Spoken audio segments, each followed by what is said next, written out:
살아계시고 역사하시는 하나님 아버지 감사합니다.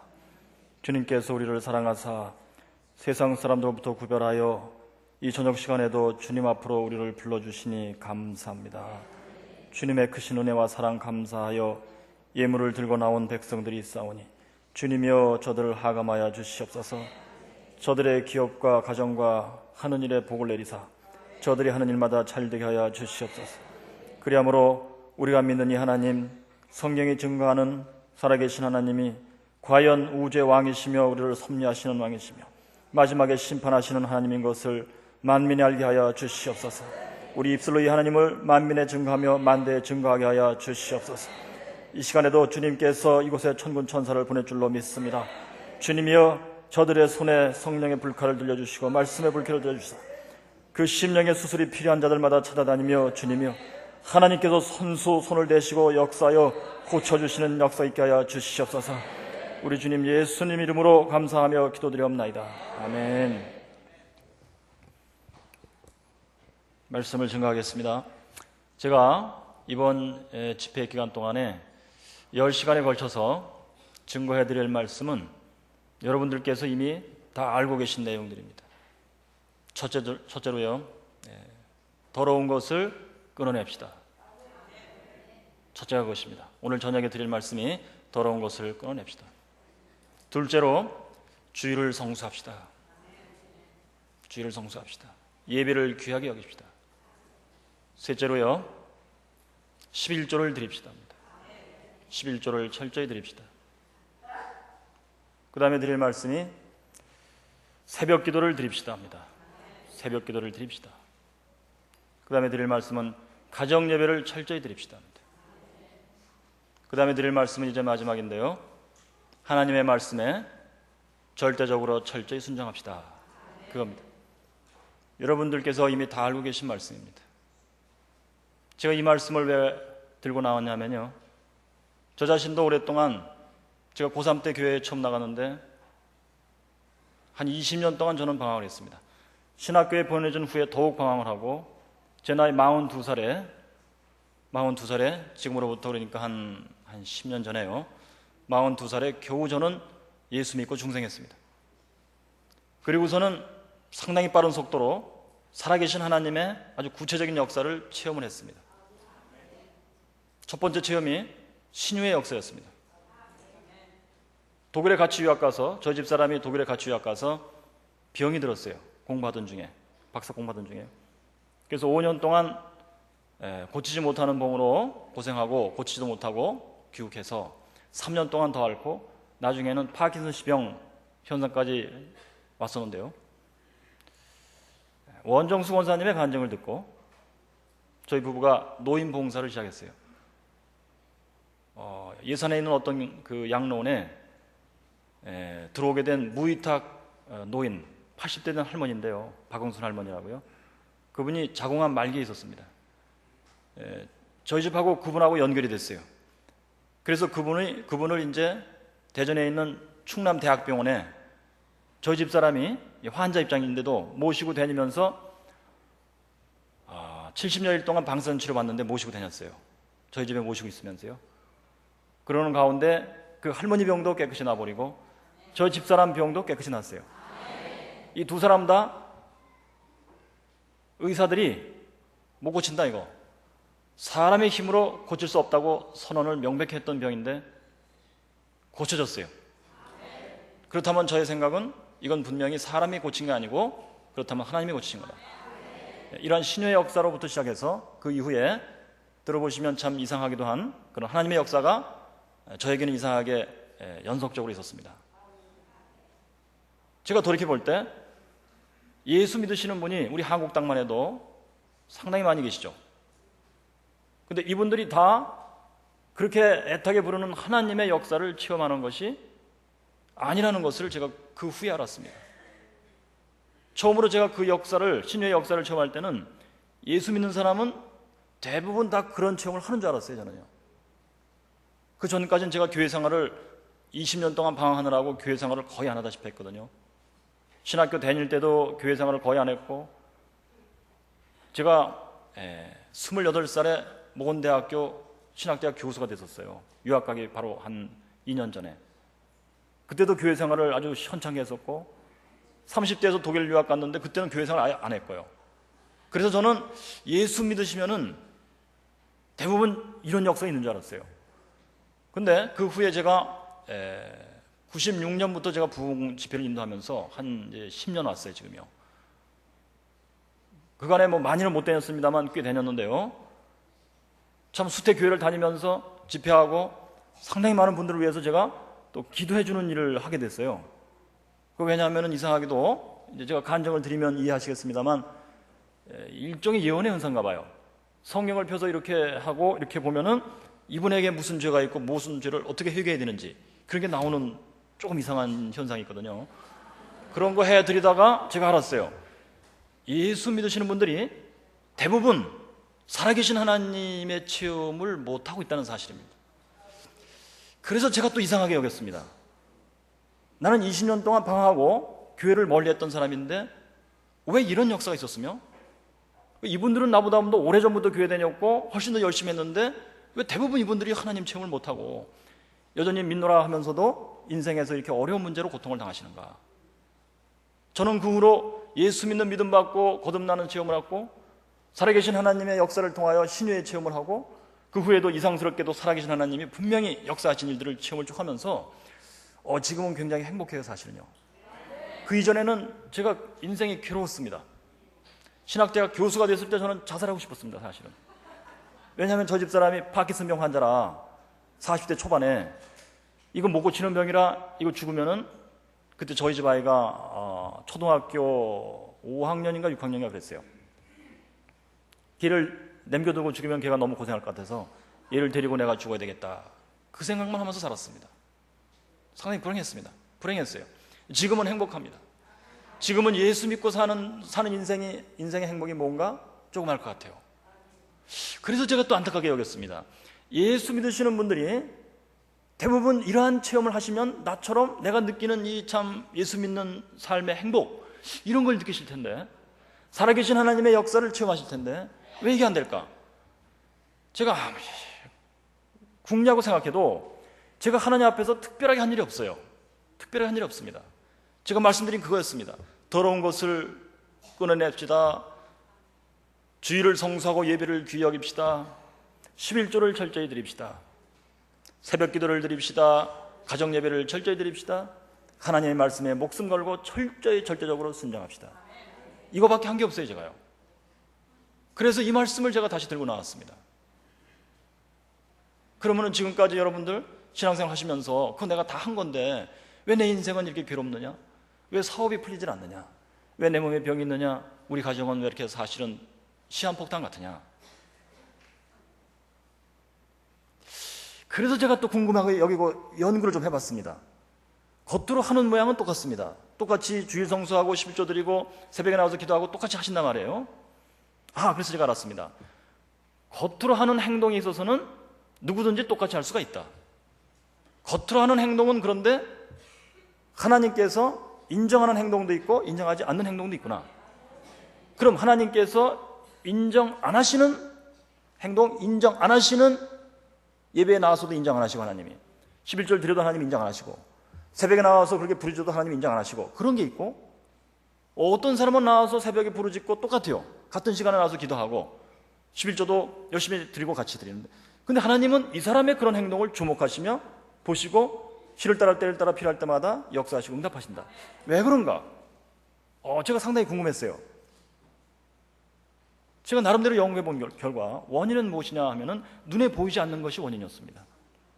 그것이 뭐냐면 사람의 마음.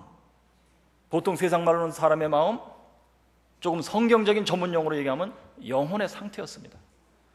영혼의 상태가 하나님께 연락되는 상태가 되어갖고 11조를 드리며 새벽에 나와서 기도하며 가정 예배를 철저히 드리며 주일을 성수하며 하면 하나님께서 주목하시며 기뻐하시며 시를 따라 때를 따라 역사하시며가 되더라는 말씀이에요. 근데 영혼의 상태가 하나님께 연락되지 않는 상태에서 똑같은 행동을 하면은 하나님께서 주목 안 하신다는 사실입니다. 연락 안 하신다는 사실이에요. 부르짖는 대로 역사를 안 하신다는 사실이에요.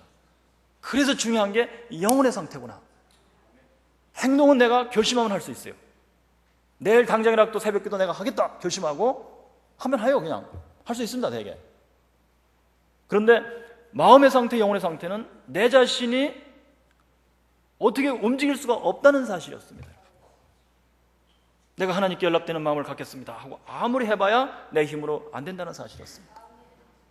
제가 도달한 결론이 그거였습니다. 그럼 도대체 이걸 어떻게 하면 좋으냐 이거예요.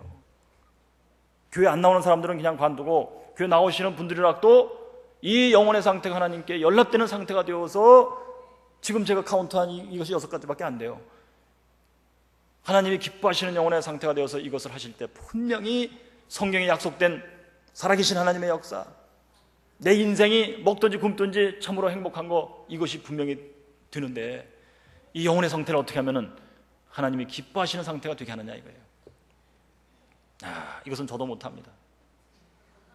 그런데요, 제가 며칠 전에 CBS 라디오를 듣다가요, CBS에서 11시에 간증하는 그 프로가 있어요. 근데 며칠 전에는 간증이 아니었고 요 근래에 우리나라에서 아마 청소년, 그러니까 청년부 무슨 연합 집회를 했던 것 같고요.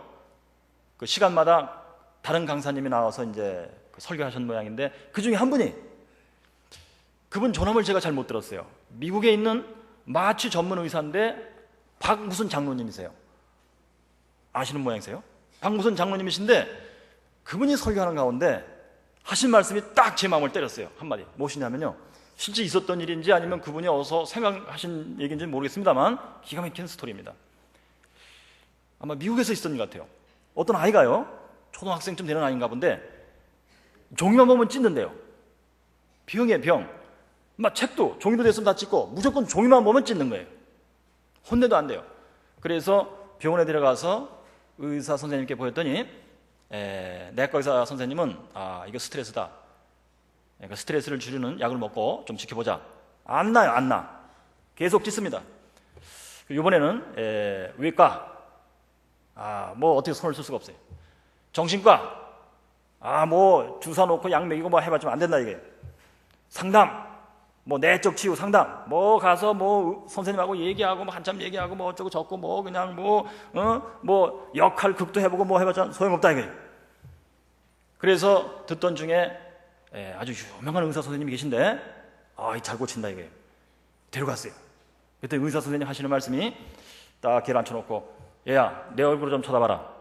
애가 이렇게 쳐다보니까 찢지 마! 그랬대요. 그 다음부터는 안 찢었답니다. 이겁니다 바로. 여러분 예수를 믿으시면서 설교를 얼마나 많이 들으십니까? 이 근래에는 설교가 또 안 돼갖고 뭐 부부 세미나, 좋은 아빠 되기 학교 뭐 이런 걸 해야 돼. 또 그거 해가지고 되느냐? 되면 다행입니다만 약효가 있긴 있습니다만 2달밖에 안 가요. 그리고 또 갔다 오면은 더군다나 안 됩니다. 이제 왜 안 되느냐 이거예요. 제가 연구해봤습니다. 원인을 뭐냐 하면 단 한 가지입니다. 믿음이 없기 때문입니다. 믿음이 없다는 게 무엇인가? 영혼의 상태가 하나님께 연락 안 되는 상태예요. 하나님의 말씀에 부모를 공경하라 딱 했으면은 공경하면 돼요 그냥. 근데 그 말씀을 믿지 않으니까 아무리 성경에 출애굽기 20장에 써있고 신명기 5장에 써있고 부모를 공경하라 써있지만 목사님께서 가끔마다 설교하시고 한 1년에 봄, 가을로 뭐 2번씩은 이상씩 설교를 하세요. 부모를 공경합시다. 안 돼요. 근데 부모 공경 안 돼요. 왜 안 되느냐? 하나님의 말씀을 멸시하기 때문입니다.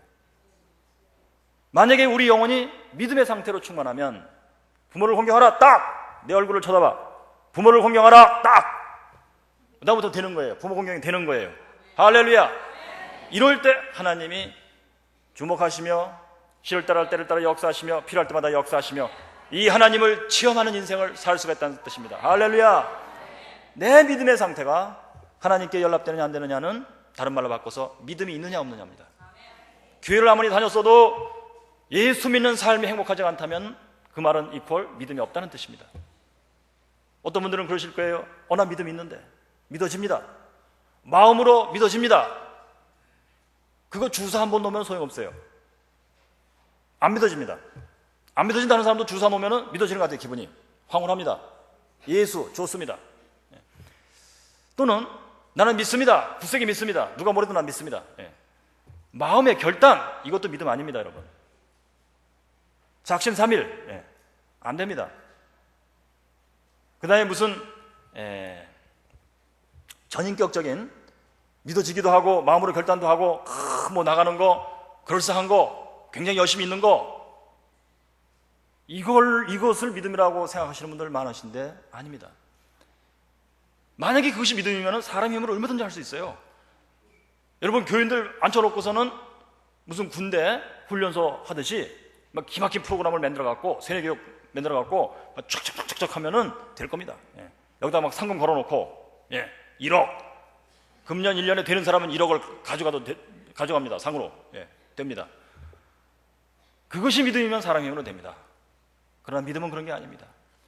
믿음은 분명히 눈에 안 보이시는 하나님이 계시고 이 하나님이 내 영혼에 손을 직접 대셔갖고 내 영혼을 바꿔놓는 게 믿음입니다. 할렐루야.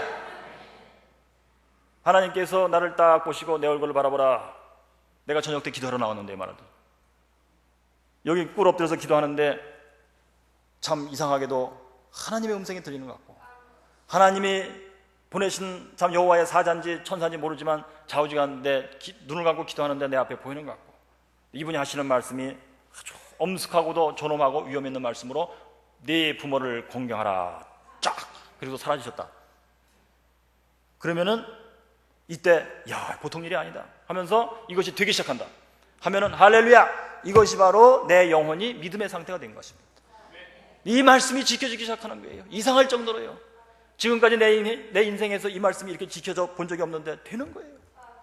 부모님만 쳐다보면은 지난 세월 동안에 나 때문에 참 고생하신 부모님의 그 고생한 것만 생각나고 내가 부모님께 섭섭했던 거는 전혀 생각도 안 나고 그래가지고 부모님 참 나한테 베푸신 은혜만 생각하면 눈물이 나고 부모님을 위해서 내가 뭘 어떻게 해드릴까 하는 생각으로만 참 마음이 충만하고 이렇게 되는 상태라 이게 믿음입니다. 할렐루야. 하나님이 내 영혼을 바꿔놓으신 겁니다. 이런 믿음의 상태로서 내가 부모를 공경하면 하나님께서 주목하고 계시다가 필요한 때에 시를 때를 따라서 역사하시고 내 인생에서 이 하나님을 체험할 수가 있고 그래서 먹으나 굶으나 상관없이 나는 행복한 사람이 돼요. 할렐루야. 아멘. 제가 이번 집회 동안에 증거하고 말씀드릴 내용이 이겁니다. 여러분, 제가 이제 이렇게 다니면서 말씀을 드리다 보니까요 사실 이것이 이제 결국 내용이 다거든요. 시험 볼 때 이것만 쓰시면 100점이에요 그냥. 그런데 그 다음에 질문이 이거예요. 그거 어떻게 하는 겁니까 구체적으로? 제가 그걸 어디서 알았냐면요, 제가 이게 성경 펴서 이렇게 기도하는 거 있다고 했잖아요. 한 번은 어떤 분이 말이죠, 나중에 제가 자세히 말씀드릴게요. 남편도 있고 애들도 있는 부인이신데요, 집사님이세요. 아마 순복음계통 같아요. 이분이 왕년에 통역의 은사까지 받으신 분이에요. 방언하면 통역하고 그냥 기도생활 많이 하시고 은혜 많이 받으신 분인데요, 자기 직장 상사하고 어떻게 눈이 맞아갖고 3개월 동안이나 같이 동침하고 이런 관계가 있었어요. 3개월여 지났을 때 갑자기 정신이 뻗뚝 들어갔고 큰일 났구나. 그렇지만 엎질러진 물이라. 그러면서 막 무서운 생각이 들어서 나도 이제 이 죄 때문에 저주받아서 지옥에 떨어지고 나의 자녀들도 나 때문에 저주받아 지옥에 떨어질 것 같다, 이게 기분이. 그래서 막 고민이 돼서 있는 중에 소문을 듣고 저한테 전화를 했어요. 그러면서 기도해달라고요. 그래서 제가 처음에는 문제가 어떤 것입니까? 무슨 문제로 고민하십니까? 그랬더니 그분이 그래요. 알아맞힌다고 해서 내가 전화했으니까 알아맞혀보시라고. 이럴 때 참으로 걱정돼요. 자, 그래서 제가 그러지 말고 말씀하시라고. 이러면 점쟁이의 권위가 떨어질 것 같고, 알았습니다, 내가 맞출 테니까 기다리시오. 그래서 했는데 전혀 엉뚱하게 짚어갖고 완전히 뭐 헛다리 짚었다, 뭐 이래도 참 웃을 것 같고 하는 수가 없어요. 그러면 10분 뒤에 다시 전화하시라고. 그러면 저는 불이 나는 겁니다. 주여, 큰일 났습니다. 이제 큰일 났습니다. 내 망신 당하는 거는 뭐 상관없지만 하나님 망신 큰일 났습니다. 이거 알려주셔야 됩니다. 주여 알려주셔야 됩니다. 제가 한 번만 펴서 이게 안 돼요. 그걸 알아맞히려면은 이게 한 번 피면은 원 챕터에 3번 펴야 되거든요. 3번 막 원 챕터 갖고 안 돼요. 그럼 챕터 2, 제 2장에 들어가서 또 3번 피고, 그래서 5장까지 나가야 돼요. 그러면 3, 5, 15, 15번을 저는 피는 거예요. 10분 동안에. 예. 그래서 뭐 금세 이걸 느끼는 게 아니고 여기서부터 여기까지 막 빠른 속도로 보면서 느낌이 들어와야 돼요. 그러니까 성경이 본래 뜻하고 상관없어요. 그걸 적어놔야 돼요. 그렇게 했더니 이분이 7계명을 어겼어요. 간음하지 말라를 어겼어요, 보니까. 그 다음에 둘째로 윗분하고 일이 있었어요. 윗분하고. 거기까지밖에 몰라요. 윗분이 누구냐, 뭐 누구랑 잤는지 구체적으로 몰라요. 그 정도만 해도 얼마나 참 서늘합니까, 이게 기분이. 그분이 전화를 다시 해서 제가 그랬어요. 7계명 어겼습니다. 딱. 7계명 혹시 어긴 거 아니시지 않으신가요? 뭐 이렇게 하면 권위가 없어요. 7계명 어겼습니다. 딱. 둘째, 윗분하고 잤습니다. 딱. 그랬더니 그분이 막 이제 이게 보통 일이 아니다 이거예요. 그래가지고 자기 입으로 막 술술 이제 얘기를 하더라고요.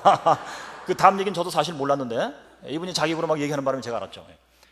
그래서 제가 이제 다 설명을 이제 해드리고 하나님의 마음이 어떤가 회개하시라고 그랬어요. 그러면 저는 알아듣는 줄 알았어요. 저는 신학을 공부해서 그런가 그 정도만 이제 들으면은 구체적으로 어떻게 하면 되겠구나 이렇게 하는데 그게 아니더라고요. 거기까지는 듣고서는 다 알았다고 했는데 마지막 질문이 뭐냐면은 내가 회개하시고 그랬더니 회개를 어떻게 해야 됩니까? 그러더라고요. 그래서 제가 이런 일이 자꾸 반복되다 보니까 알았습니다. 평신도는 일반적으로 가르치면은 알아듣는 것 같아도 전혀 모르는구나. 주 예수 그리스도가 나를 위해서 피를 흘리셨습니다 하면은 뭐 아멘 하고 알아들으시잖아요. 사실은 구체적으로 모르더라고요. 예수님이 피를 흘려 죽으셨다는 게 도대체 뭔가 모르시는 거예요. 그래요. 이걸 그냥 무조건 믿는다는 거예요. 그래서 제가 가슴이 철렁 내려앉았어요. 예. 더군다나 죄가 무엇이냐 아는 것 같아도 제가 기도해드리면서 파악한 것은 실제로 잘 모르시는 거예요. 죄에 대해서. 그리고 또한 어떤 죄를 어떻게 회개되는지를 모르시는 거예요. 그래서 제가 이제 그분의 경우는 제가 설명드렸어요. 유부녀인데 다른 남자랑 잠을 잤으니까 이게 7계명 어긴 겁니다. 그죠? 거기까지 누구나 다 알아요. 어떻게 회개돼요? 하나님의 마음에 맞게 회개를 됩니다. 하나님의 마음이 무엇인가를 파악해야 되는데요. 유부녀가 7계명을 어겼다면은 하나님께서 이 여자 집사님에게 남편을 주셨지 않습니까? 그러면 남편을 줬다는 게 무슨 뜻이냐면은 창세기 1장 28절에서 하나님께서 남자와 여자를 만드시고 복주시되 생육하고 번성하고 충만하라 하고 창조하시고 인간을 창조하시고 첫 번째 입을 열어서 첫 번째 하신 말씀이 그거예요. 여기에 하나님의 아주 진심 중에 진심이 들어 있습니다. 인간을 만드신 목적이 무엇이냐? 생육하고 번성하고 충만하라 복을 받으라 하는 것을 복주시되 이렇게 써 있지 않습니까? 그게 하나님의 진심이에요. 그러면은 내가 그 여자 집사님이 여자로서 이제 남자 믿는 사람이니까 하나님이 주신 남자와 결혼을 해서 무엇을 해야 되냐면 생육 번성 충만 복을 받는 거예요. 하나님의 복을요. 그러면 이 남편은 하나님이 나에게 주신 복의 약속의 축복이요. 복의 제 1호입니다. 이 사실을 몰랐던 거예요. 그럼 회개를 어떻게 됩니까? 주님이요, 주님께서 나에게 주신 축복 제 1호를 내가 몰랐습니다. 하나님이 나에게 주신 복덩어리의 제 1호를 내가 몰랐습니다. 그렇게 해서 하나님을 내가 무시했습니다. 멸시했습니다. 하나님의 존엄과 위엄을 내가 아주 그냥 발로 밟았습니다. 이렇게 회개기도 하시오 그랬어요. 그랬더니 알았습니다. 그래서 그럼 안녕히 계시라고 이제. 그랬더니 또 질문이 구체적으로 어떻게 하는 겁니까? 그래서 제가 아이고 주여 이거 그런 분들을 이제 데리고서는 제가 기도해드리려면 1시간을 걸려요. 1시간. 제가 그랬어요. 집사님, 남편이 하나님의 축복인 사실을 몰라서 죄졌으니까 남편께서 아침에 출근하실 때 여보 잘 갔다 와 하고선 뒷모습을 봤을 때 이 남편이 지금 전쟁터로 나간다. 전쟁이 일어나서 남편을 출정시키는 거예요. 마지막에 이제 전쟁 나가면 대부분 다 죽어요. 저 남편이 저 사람이 오늘 나가면은 이제는 영영이 못 돌아오지. 이런 마음으로 쳐다보게 되는가. 영혼의 상태, 마음의 상태가 중요하다고 그랬죠. 남편 나가는데 내 행동으로, 겉으로 나가는 행동으로 여보 잘 다녀와, 아이고 뽀뽀하고 가야지 쪽, 그건 누구나 할 수 있어요. 사랑 없이도 할 수 있습니다.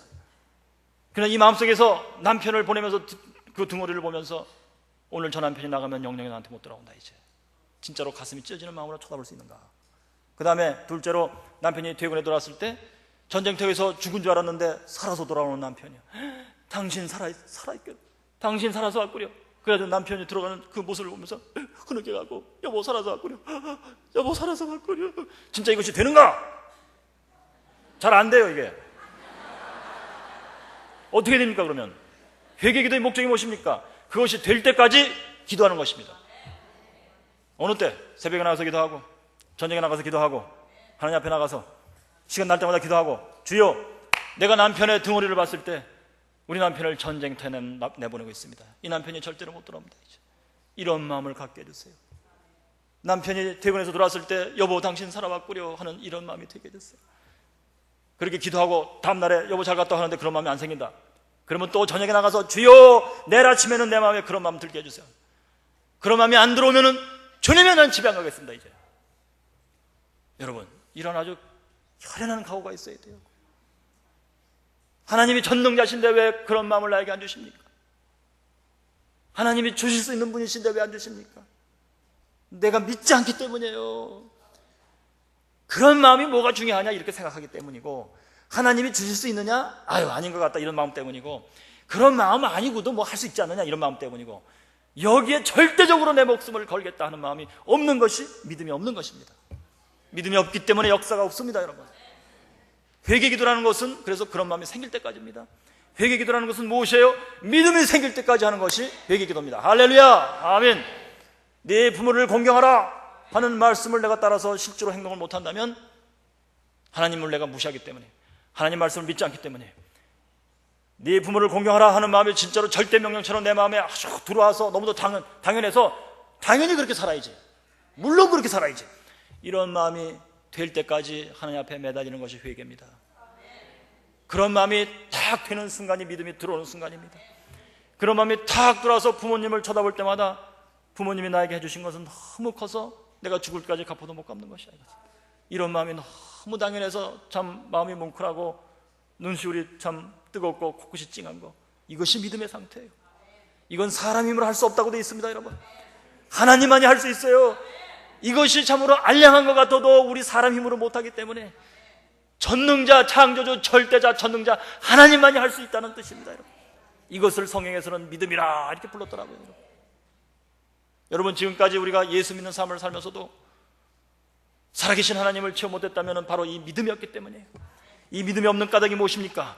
그 앞에 회개를 못했기 때문입니다. 이 마음이 생길 때까지 하나님께 매달려 보지 않았기 때문입니다. 여러분, 이번 집회 동안에 제가 외칠 말씀이 이거예요. 다시 한번 말씀드리면 6가지밖에 안 돼요. 더러운 것을 끊어냅시다 했을 때요, 더러운 것이 뭔지를 알아셔야 됩니다.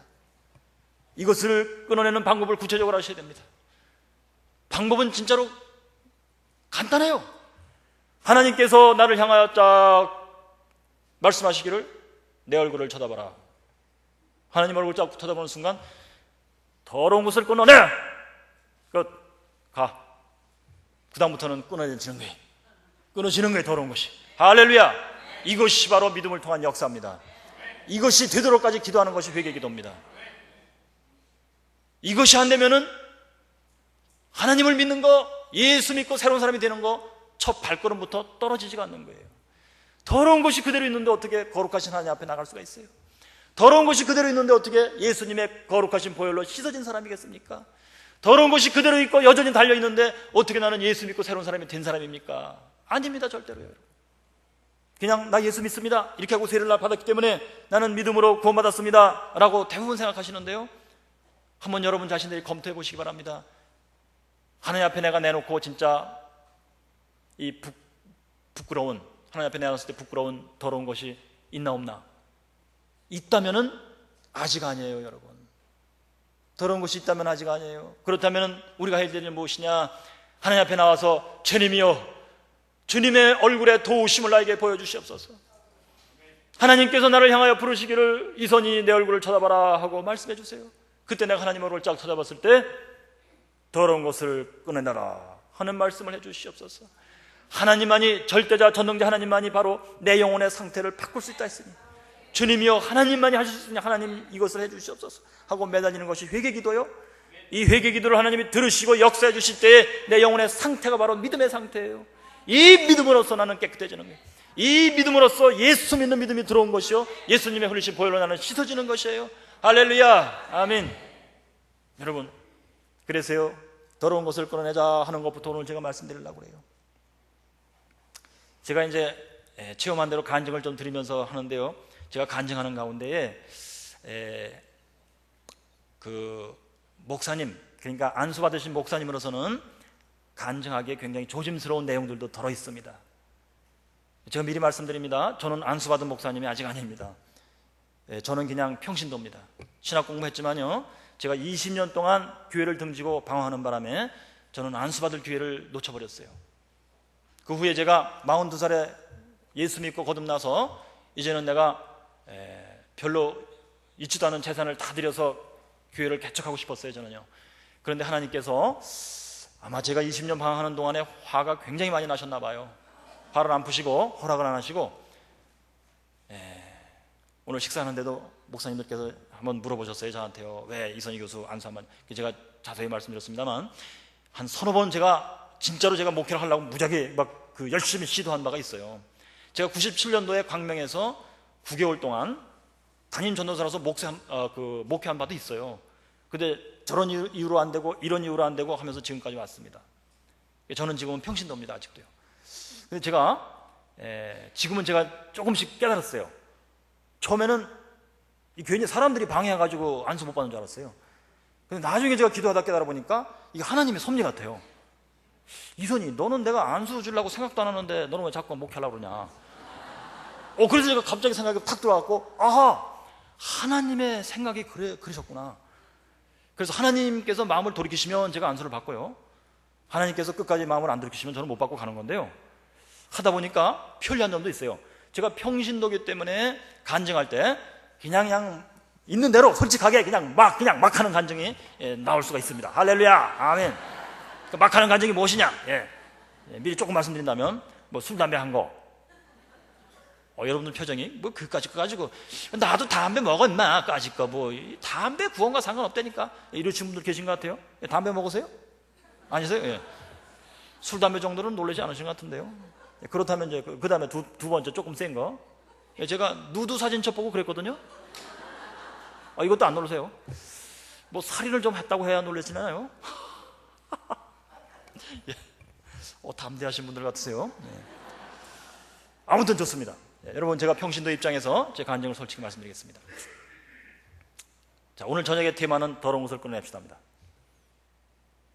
제가요, 경기도 여주에서 그 양조장을 하는 집안에서 태어났습니다. 근데 그러니까 그때는 지방에서 유지죠. 양조장 술 만들어서 그 주역에 수많은 사람들 참 먹이고서는 폐가 망신시키고, 그러면서 저희는 조금 잘 살았으니 이거 하나님께서 가만 놔두실 수 없는 문제입니다. 그래서 그런가 왕년에 지방에서 양조장 하시고 좀 사시던 분들은 그 망하는 방법도 되게 비슷했어요. 뭔가 하니 국회의원 출마해서 낙선하시고 빚 많이 지고 망하고 그랬습니다. 저희 집안도 큰아버님께서 2번 낙선하시고 아주 빚을 많이 지고 망했어요. 그래서 이제 서울로 올라왔어요. 부모님이 애들 교육을 시키자. 근데 장사 경험이 없으셔갖고 다 망했어요. 그래서 상계동으로 이사를 갔습니다. 그러니까 60년대 말에요. 그랬더니 그때 당시에 지금 방배동의 경신감리교회 김용주 감독님께서 30대 중반의 나이에 여주서 목회하시다가 상계동으로 올라와서 개척하고 계셨어요. 그때 그 교회 다니는 어떤 윤상순 집사님, 그 당시 집사님이 저희 어머니께 전도해서 교회를 평생 처음으로 나가신 거예요. 나가셔서 이제 다니시던 중에 저희 어머님이 저를 신학교 보내게 되는 사연을 말씀드리는 겁니다. 여러분, 제가 참 많이 못 살아봤습니다만 하나님께서는 만세전에 각 사람을 위해서 만세전에 계획하신 바가 있으시다 하는 것을 제가 이제 지금은 확실히 믿게 됐습니다. 저를 위해서 만세전에 세우신 계획이 뭘까요? 하나님께서요. 저는 신학교에서 목사님 될 학생들을 가르치는 것이 하나님의 저에게 주신 사명이에요. 그 다음에 다니면서 이렇게 집회하는 것도 저에게 하나님이 주신 사명입니다. 할렐루야. 그래서 오늘 저녁에 여러분 시작된 이 집회에 제가 온 것도 그냥 우연히 어떻게 하다 보니까 온 게 아니고요, 하나님께서 저를 위해서는 태어나기 전부터 이선희는 이날 이때 태어나서 이날 이때 하나님께 가는 건데, 그 기간 중에 2005년 8월 8일 날은 목동에 있는 한사랑교회 강단에 서서 이 말씀을 증거하게 되리라 하고 분명히 써 있을 것입니다. 할렐루야. 여러분들의 아마 인생 계획표는 그때 여러분들께서는 이선희의 아마 간증을 듣게 될 것이다, 그렇게 써 있을 겁니다. 할렐루야. 이게 보통 일이 아닙니다. 전능하신 하나님의 계획표대로 움직이고 있는 거예요. 할렐루야. 아멘. 그래서 저는 이제 지금 진지합니다. 이걸 지금 잘해야 되는데요. 그래서 이제 상계동에 와서 어머니가 전도받고 나가셨는데, 워낙 양주장을 하고 살았던 집안이라서 예수 믿는 것을 아주 상무시했습니다. 그런데 자기가 망하다 보니까 전도를 받고 이제 갈 데가 없어서 교회를 나가보신 거예요. 나가셨는데요, 목사님 설교가 별로 마음에 와닿지 않더래요. 아주 대단히 좀 무식한 설교처럼 들리고, 몇 번 이제 주일날 나가보니까 맨날 하는 설교 맨날 하는 것 같고, 예수 믿으면 구원받습니다. 그거 뭐 한 번 하면 다 알아들었는데 그걸 매번 강조하고, 그래서 이 교회 다니는 사람들 조금 무식하구나. 그런데 어디서 저희 어머니가 정신이 버쩍 들었냐면은, 자기보다 늦게 교회 나온 어떤 여자가 자기보다 먼저, 저희 어머니보다 먼저 세례를 받았다는 사실입니다. 그래서는 놀랐어요, 저희 어머니가요. 왜 놀랐느냐? 학교 다닐 때 그래도 1등하고 다녔던 그 기질, 1등을 놓칠 수 없는 그 기질, 사회에서는 망했지만 이제 교회 와서 생활하는데 1등을 뺏길 수 없다 이거예요. 할렐루야. 아멘. 이것이 굉장히 중요합니다. 제 인생에서도 역사하신 하나님의 방법이 바로 그거였습니다. 제가 더러운 것을 끊어내라, 주의를 성수하라 할 때 제가 뭐 성경을 공부하고 어느 목사님의 설교를 자세히 듣고 연구하고 저거 해야 되겠구나 이렇게 해서 한 게 아니고요, 돌이켜보면은 성령님께서 그때마다 제 수준에 맞도록 마음을 주셨기 때문입니다. 그 마음을 주시는 내용은 아주 우스웠어요. 왜? 제 수준이 우스웠기 때문입니다. 성령님은 그 사람의 수준에 맞도록 역사하신다는 사실입니다. 할렐루야. 이것이 굉장히 중요합니다. 여러분들 수준에서요, 신앙생활을 많이 했던, 적게 했던 여러분들의 수준이 있으실 겁니다. 거기에서 불현듯 어떤 생각이 딱 들어왔을 때 생각해보니까 참 거룩한 생각, 참 신기한 생각, 목사님께 이 말씀 드리면 목사님이 굉장히 좋아하시고 칭찬할 만한 생각, 그러면은 성령님의 감화감동입니다. 할렐루야. 아멘. 이게 굉장히 중요합니다. 성령의 감화감동은 무조건 산에 올라가서 금식기도하며 소나무 뿌리를 뽑아야만 들어오느냐? 그때 들어오는 것은 성령의 세례예요. 격이 달라요.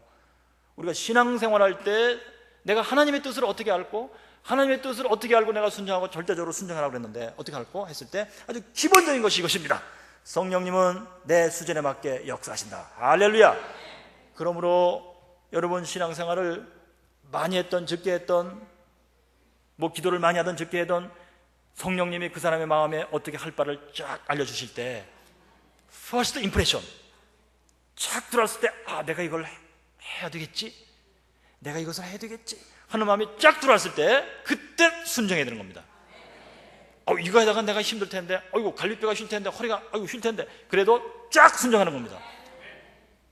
요 첫 번째 들어온 생각 말고 이거 생각하다가 이거 아니고 합리적으로 생각해서 이건 이렇고 저건 저렇고 이렇게 하면 벌써 틀리기 시작합니다. 그때 벌써 내 생각 들어와서 하나님 생각이 아니고 내 생각이 됩니다. 그래서 성령님이 내 수준에 맞게 역사하신다는 이 사실이 굉장히 중요합니다.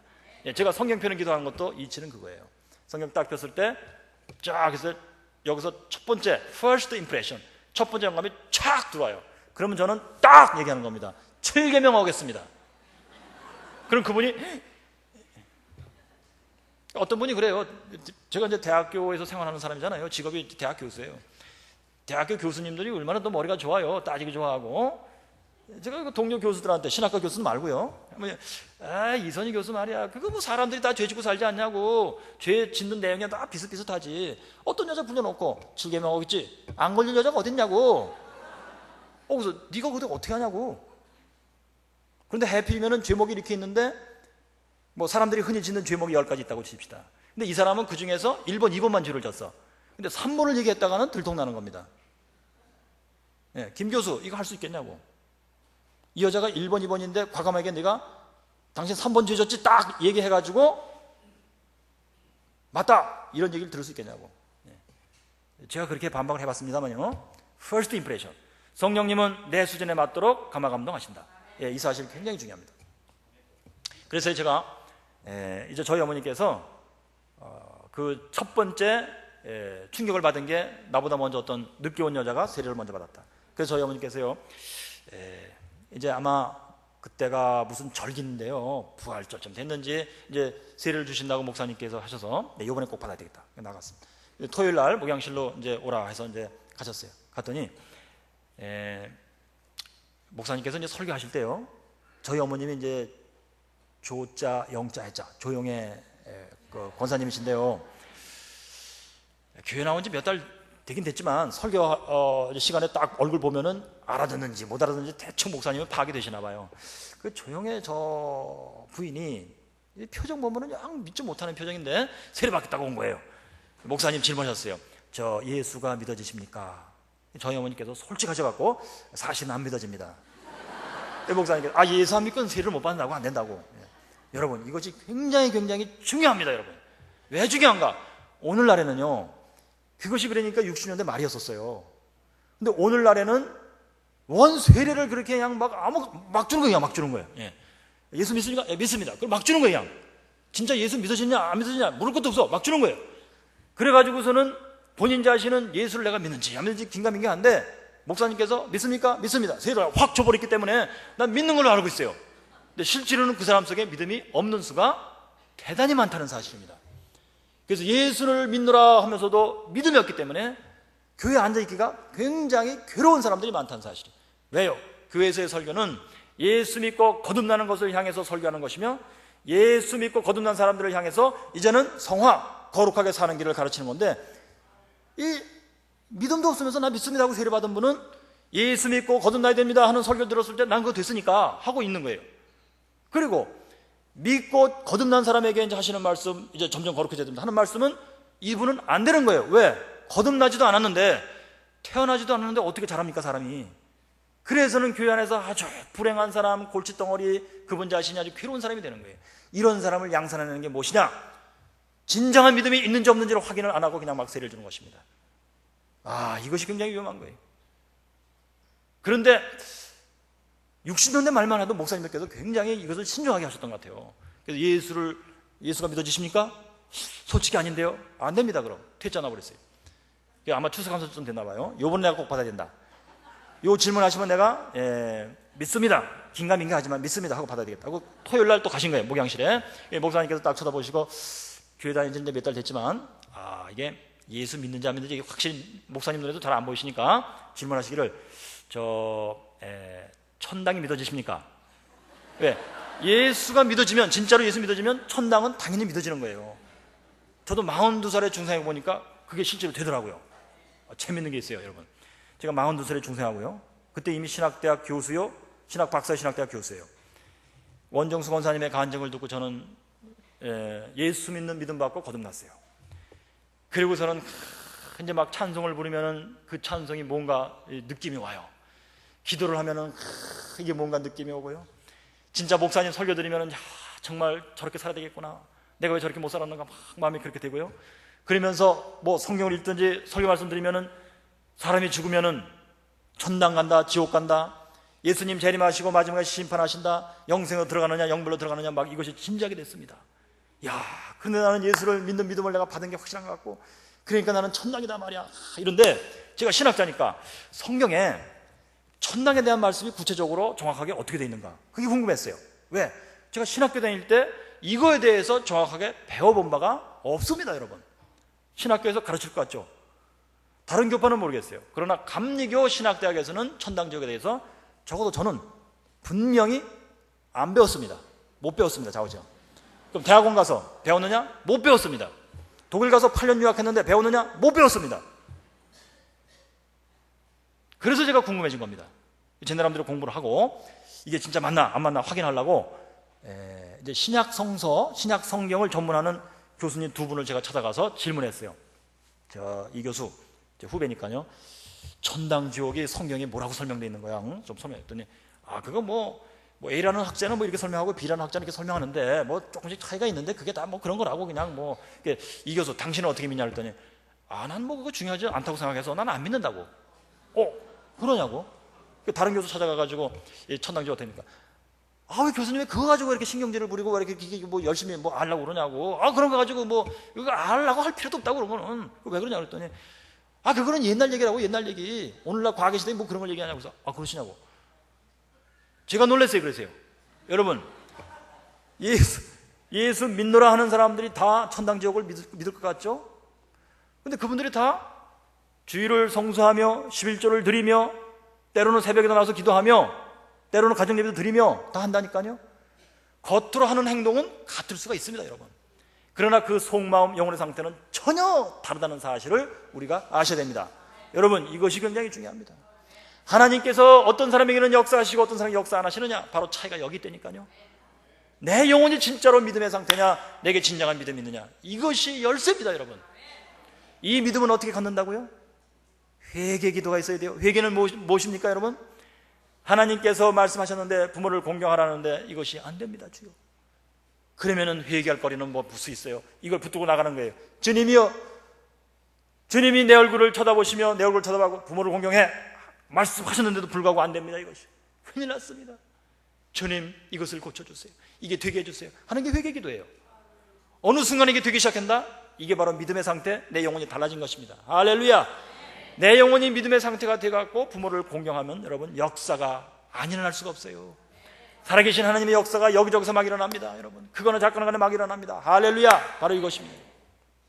그래서요, 저희 어머니께서 예수 천당이 믿어지느냐 질문에 예수 믿고 사는 것은 그냥 착하게 사는 건 줄 알았대요. 그래서 예수 믿고 착하게 사는 건 내가 할 수 있겠다. 그럼 나 예수 믿는다고 해야 되겠다 하고 갔는데 천당이 믿어지느냐 했을 때 사람이 살다 죽으면 그만이지 무슨 천당까지. 그래서 목사님도 솔직히 안 믿어져요. 그랬더니 천당이 안 믿어지면 예수 믿는 게 아니요, 퇴짜. 또 퇴짜 맞으셨어요. 요번에 이제 크리스마스예요. 세 번째, 내 요번에는 예수도 믿고 천당도 믿어진다고 내가 대답을 하고 내가 세례를 받아야 되겠다. 나보다 늦게 온 여자들이 다 세례 받은 거예요, 지금. 그래서는 토요일 남부경실에 갔어요. 내일 세례 받는 날인데 목사님께서 딱 보시고 교회 나온 지 1년여가 됐는데 세례를 줘야 되느냐, 믿음이 있으면 줘야 되는데 확실치가 않으신 거예요. 그래서는 질문하시기를 조영애 씨, 성미를 뜻입니까? 그랬어요. 왜요? 예수 믿는 믿음이 진짜로 있고 천당이 믿어지면은 지금은 성미들을 잘 안 뜨시는데요, 그때는 성미는 목숨이었어요. 성미를 당연히 뜨게 돼 있거든요, 믿음으로. 근데 저희 어머니는 그때 저희 집이 상계동에서 하루에 한 끼 먹으면 잘 먹었고 그것도 밀가루로 수제비 떠서 먹었어요. 성미를 뜰래야 밀가루밖에 없기 때문에 못 떴어요. 그 성미를 뜨십니까 하는 말씀이 너무도 야속해서 먹을 게 있어야 세례를 준다고 한다면은 까짓거나 안 받겠다 하면서 막 눈물이 막 글썽거리고 막 흘러내리려고 하는데 이걸 보이기 싫어서 그냥 얼굴을 확 돌리고 그냥 막 나가려고 하는데 목사님께서 조영희 씨, 성미 안 떠도 구원 받으니까 내일 세례 받으시오. 여러분, 하나님께서 우리 영혼을 구원하시는데 저희 어머니께서 교회에 처음 전도받아서 나갔을 때 하나님께서 기뻐하사 아이고 조용히 왔구나, 그때 믿음을 착 넣어주고 목사님 설교 그때 들을 때마다 그냥 착착 깨달아져 갖고 그냥 진짜 믿음으로 막 그 말씀대로 살고 그래가지고 막 세례 탁탁 받고 말이지. 이러면 얼마나 좋겠어요? 속썩일 것도 없고 혼동할 것도 없고. 근데 하나님께서 한 영혼을 구원하시는데 반드시 이런 방식으로 하시다는 말씀이에요. 왜 그럴까요, 여러분? 왜 그럴까요? 왜 그럴까요, 여러분? 배가 고프지 않으면 배고픈 사람의 형편을 모르지 않습니까? 예수 믿는데 고생하면서 은혜를 받지 않으면 은혜가 귀한 줄을 모르고, 하나님이 날 사랑하시다는 것을 진짜 사랑인 줄을 모르고, 하나님이 나를 구원하셨다는 이 구원이 귀한 줄을 모르기 때문이에요. 그래서 중요한 규칙이 있습니다. 교회 나오자마자 구원받는 게 아니라는 사실이에요. 교회 나와서 구원받으려고 발버둥을 칠 때 여러 번 좌절하게 돼 있다는 사실입니다. 교회 나와서 구원받으려고 발버둥을 쳐야만 하나님께서 주목하시고 구원하신다는 사실입니다. 구원받으려고 애를 쓰고 받았을 때 야속할 정도로 주님 나를 구원하시긴 하시는 건데 구태여 이렇게 하실 필요가 뭐가 있었겠습니까? 아주 그것이 그냥 원통스럽고 야속하고 하면서 나가서 하나님 앞에 엎드렸을 때 참 뜨거운 눈물이 참 쏟아져 내려야만 이 하나님이 바로 나의 하나님이 되기 때문입니다, 여러분. 그때로부터는 이 하나님을 내가 버릴 수가 없어요. 이렇게 고생하고 만난 하나님이기 때문에 버릴 수가 없어요. 그래서 예수 믿고 구원받는 것은 손쉽게 되는 것이 아닙니다, 여러분.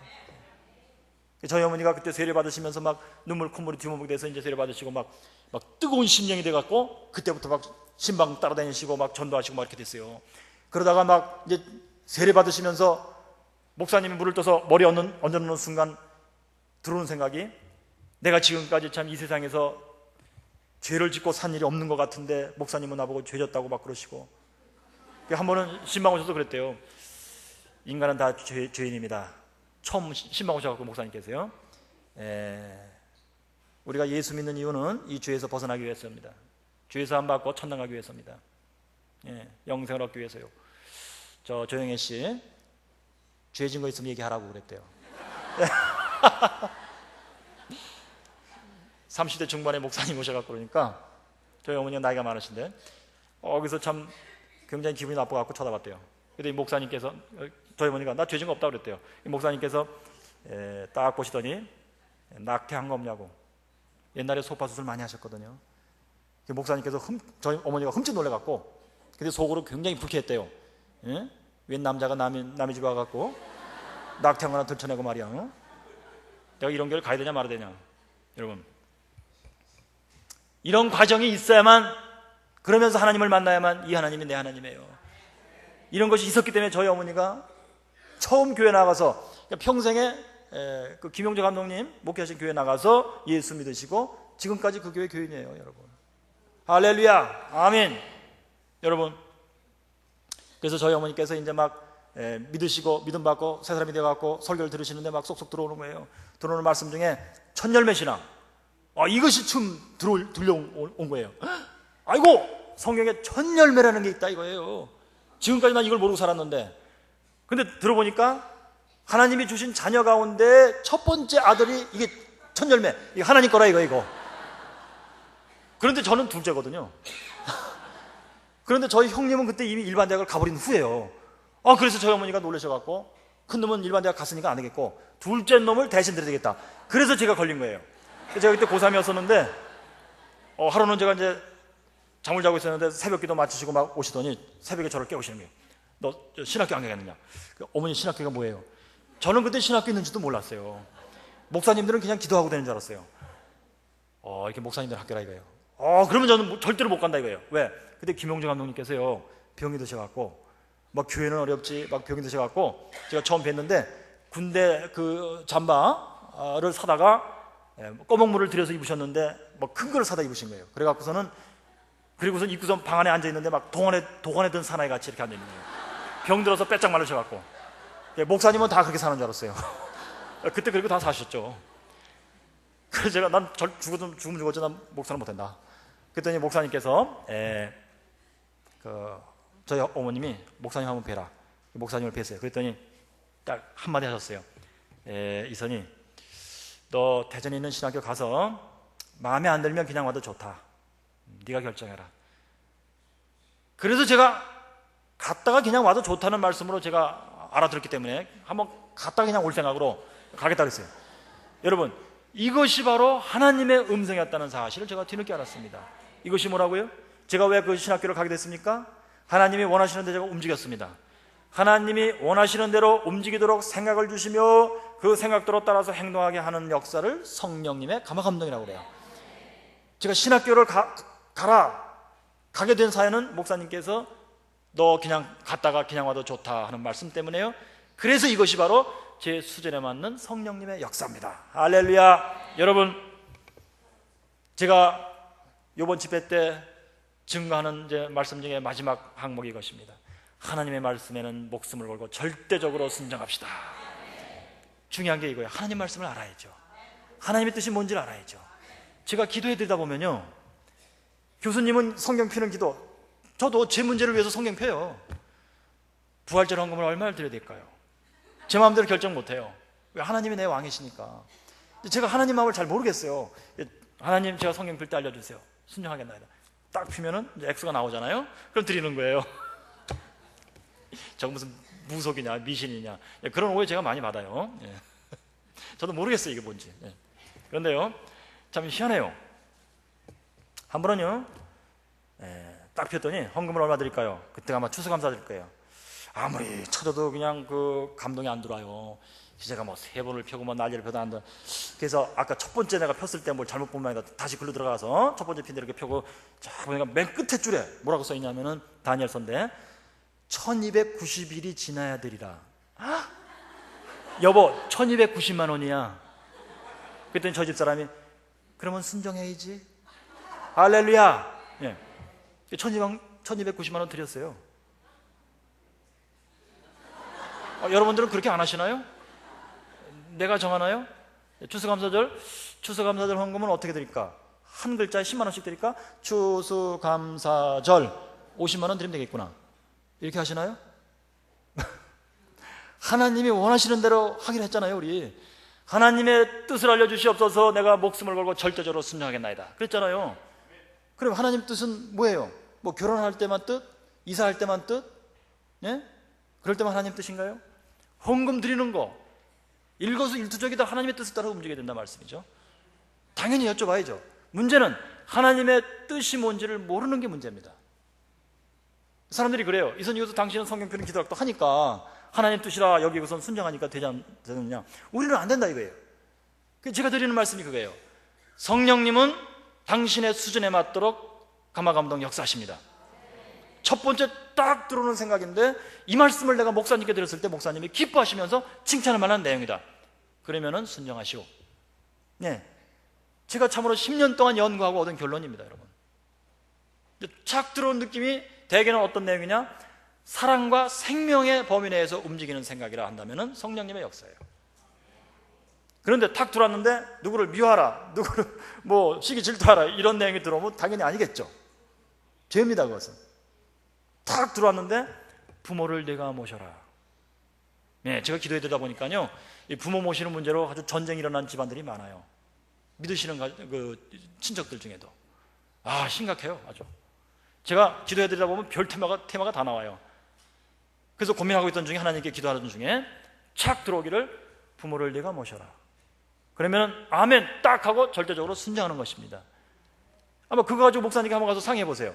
부모를 내가 모시라고 그렇게 기도해 들어왔는데 목사님 어떻게 될까요? 당연히 하나님이 기뻐하십니다. 믿음을 가지고 부모를 모시오. 이렇게 하시겠죠. 사랑과 생명의 범위 내에서 움직이는 것입니다.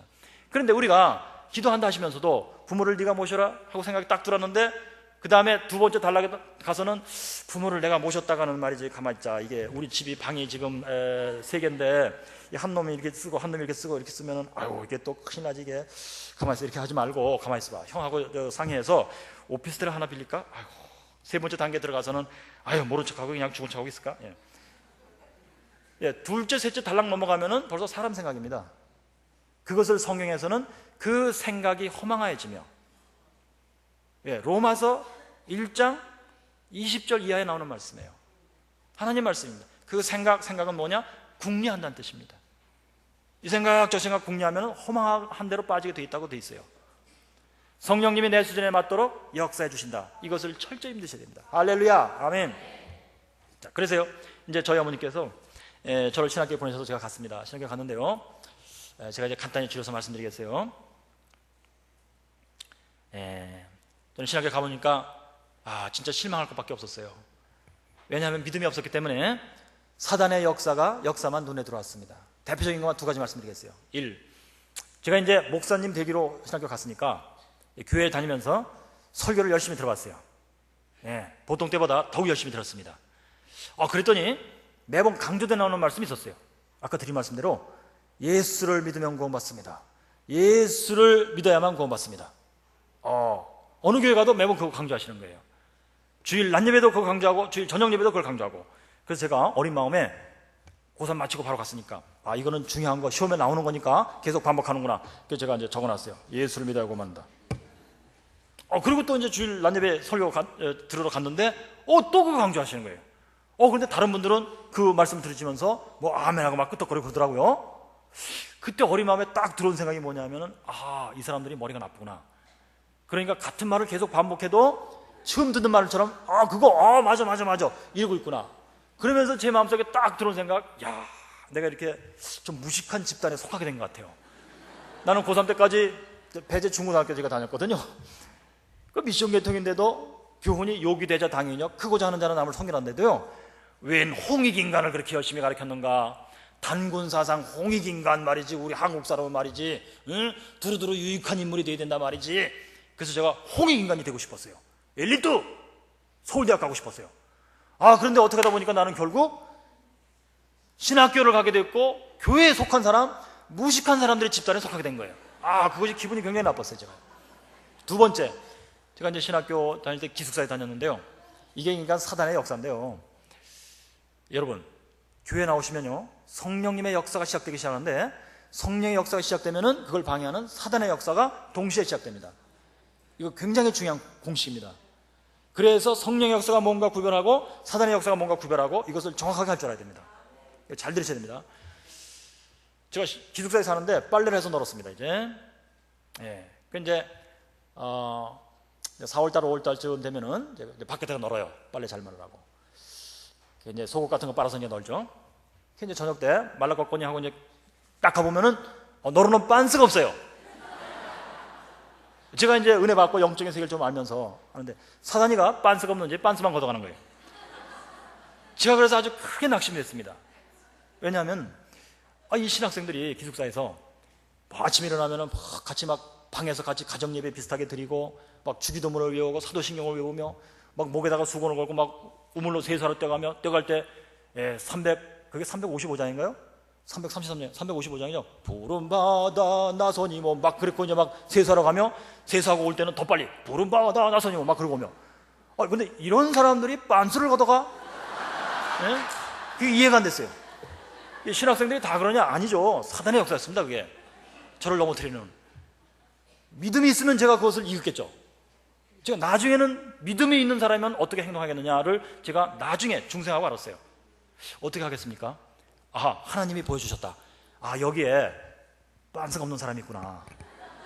그럼 내가 입던 거 입히면 안 되니까 새 걸 사다가 누군지 모르니까 줄 수가 없으니까, 이걸 또 새 거를 이렇게 걸어놓으면은 안 걷어갈 테니까 새 걸 사가지고 털어갖고, 그래갖고 이렇게 빨래처럼 널어놓으면은 누가 가져가겠구나, 필요한 사람이.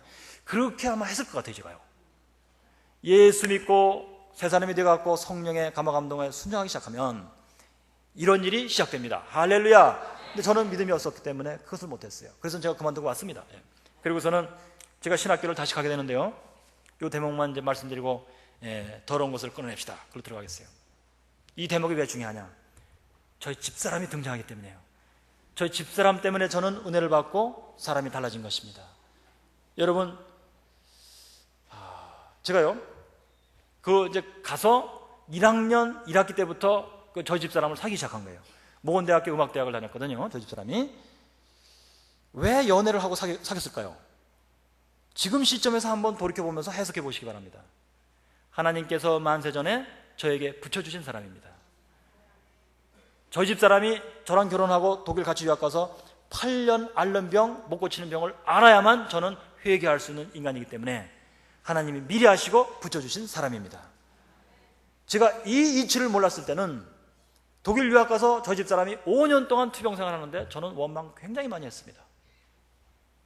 다른 사람들은, 다른 한국 유학생들은 와가지고 공부하는데 그 집사람이 막 튼튼하여 막 일을 해가면서 돈을 벌어다가 남편을 막 뒷바라지를 해주고 막 이러는데, 그래도 힘든 공부를, 저는 저희 집사람은 아주 정신병원에 입원해 있고, 저는 그 유치원에 있는 저희 큰아이 데리고 뭐 시장 가다가 밥을 해 먹어야 되고 청소해야 되고 빨래해야 되고 막 이러면서 살았기 때문에 저 집사람 병든 것을 얼마나 원망했는지 몰라요. 내가 장가를 잘못 들었구나. 차라리 빨리라도 주름은 내가 새 장가를 들어갔고 좀 튼튼한 여자하고 결혼해서 나의 뒷바라지를 좀 하게 했으면 더 쉬울 텐데, 이런 생각 사실 안 한 것도 아니에요.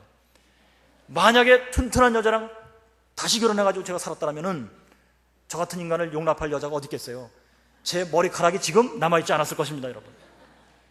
그러나 저희 집사람과 결혼했기 때문에 저는 회개할 수가 있었고 하나님을 만날 수가 있었던 겁니다. 할렐루야. 혹시 이 한마디를 들으실 때 하나님이 어떤 분에게 은혜를 주신다면, 오랜 세월 동안 병을 앓고 있는 자기 아내를 생각할 때 하나님이 그 사람에게 내 얼굴을 쳐다보라, 네 집사람이 너에게는 복덩어리야. 집에 가. 이렇게 하시는 역사가 있을 줄로 믿습니다. 아멘. 여러분, 찢지 마! 했을 때 그 다음부터 그 아이가 찢지 않았다. 이것이 바로 답입니다.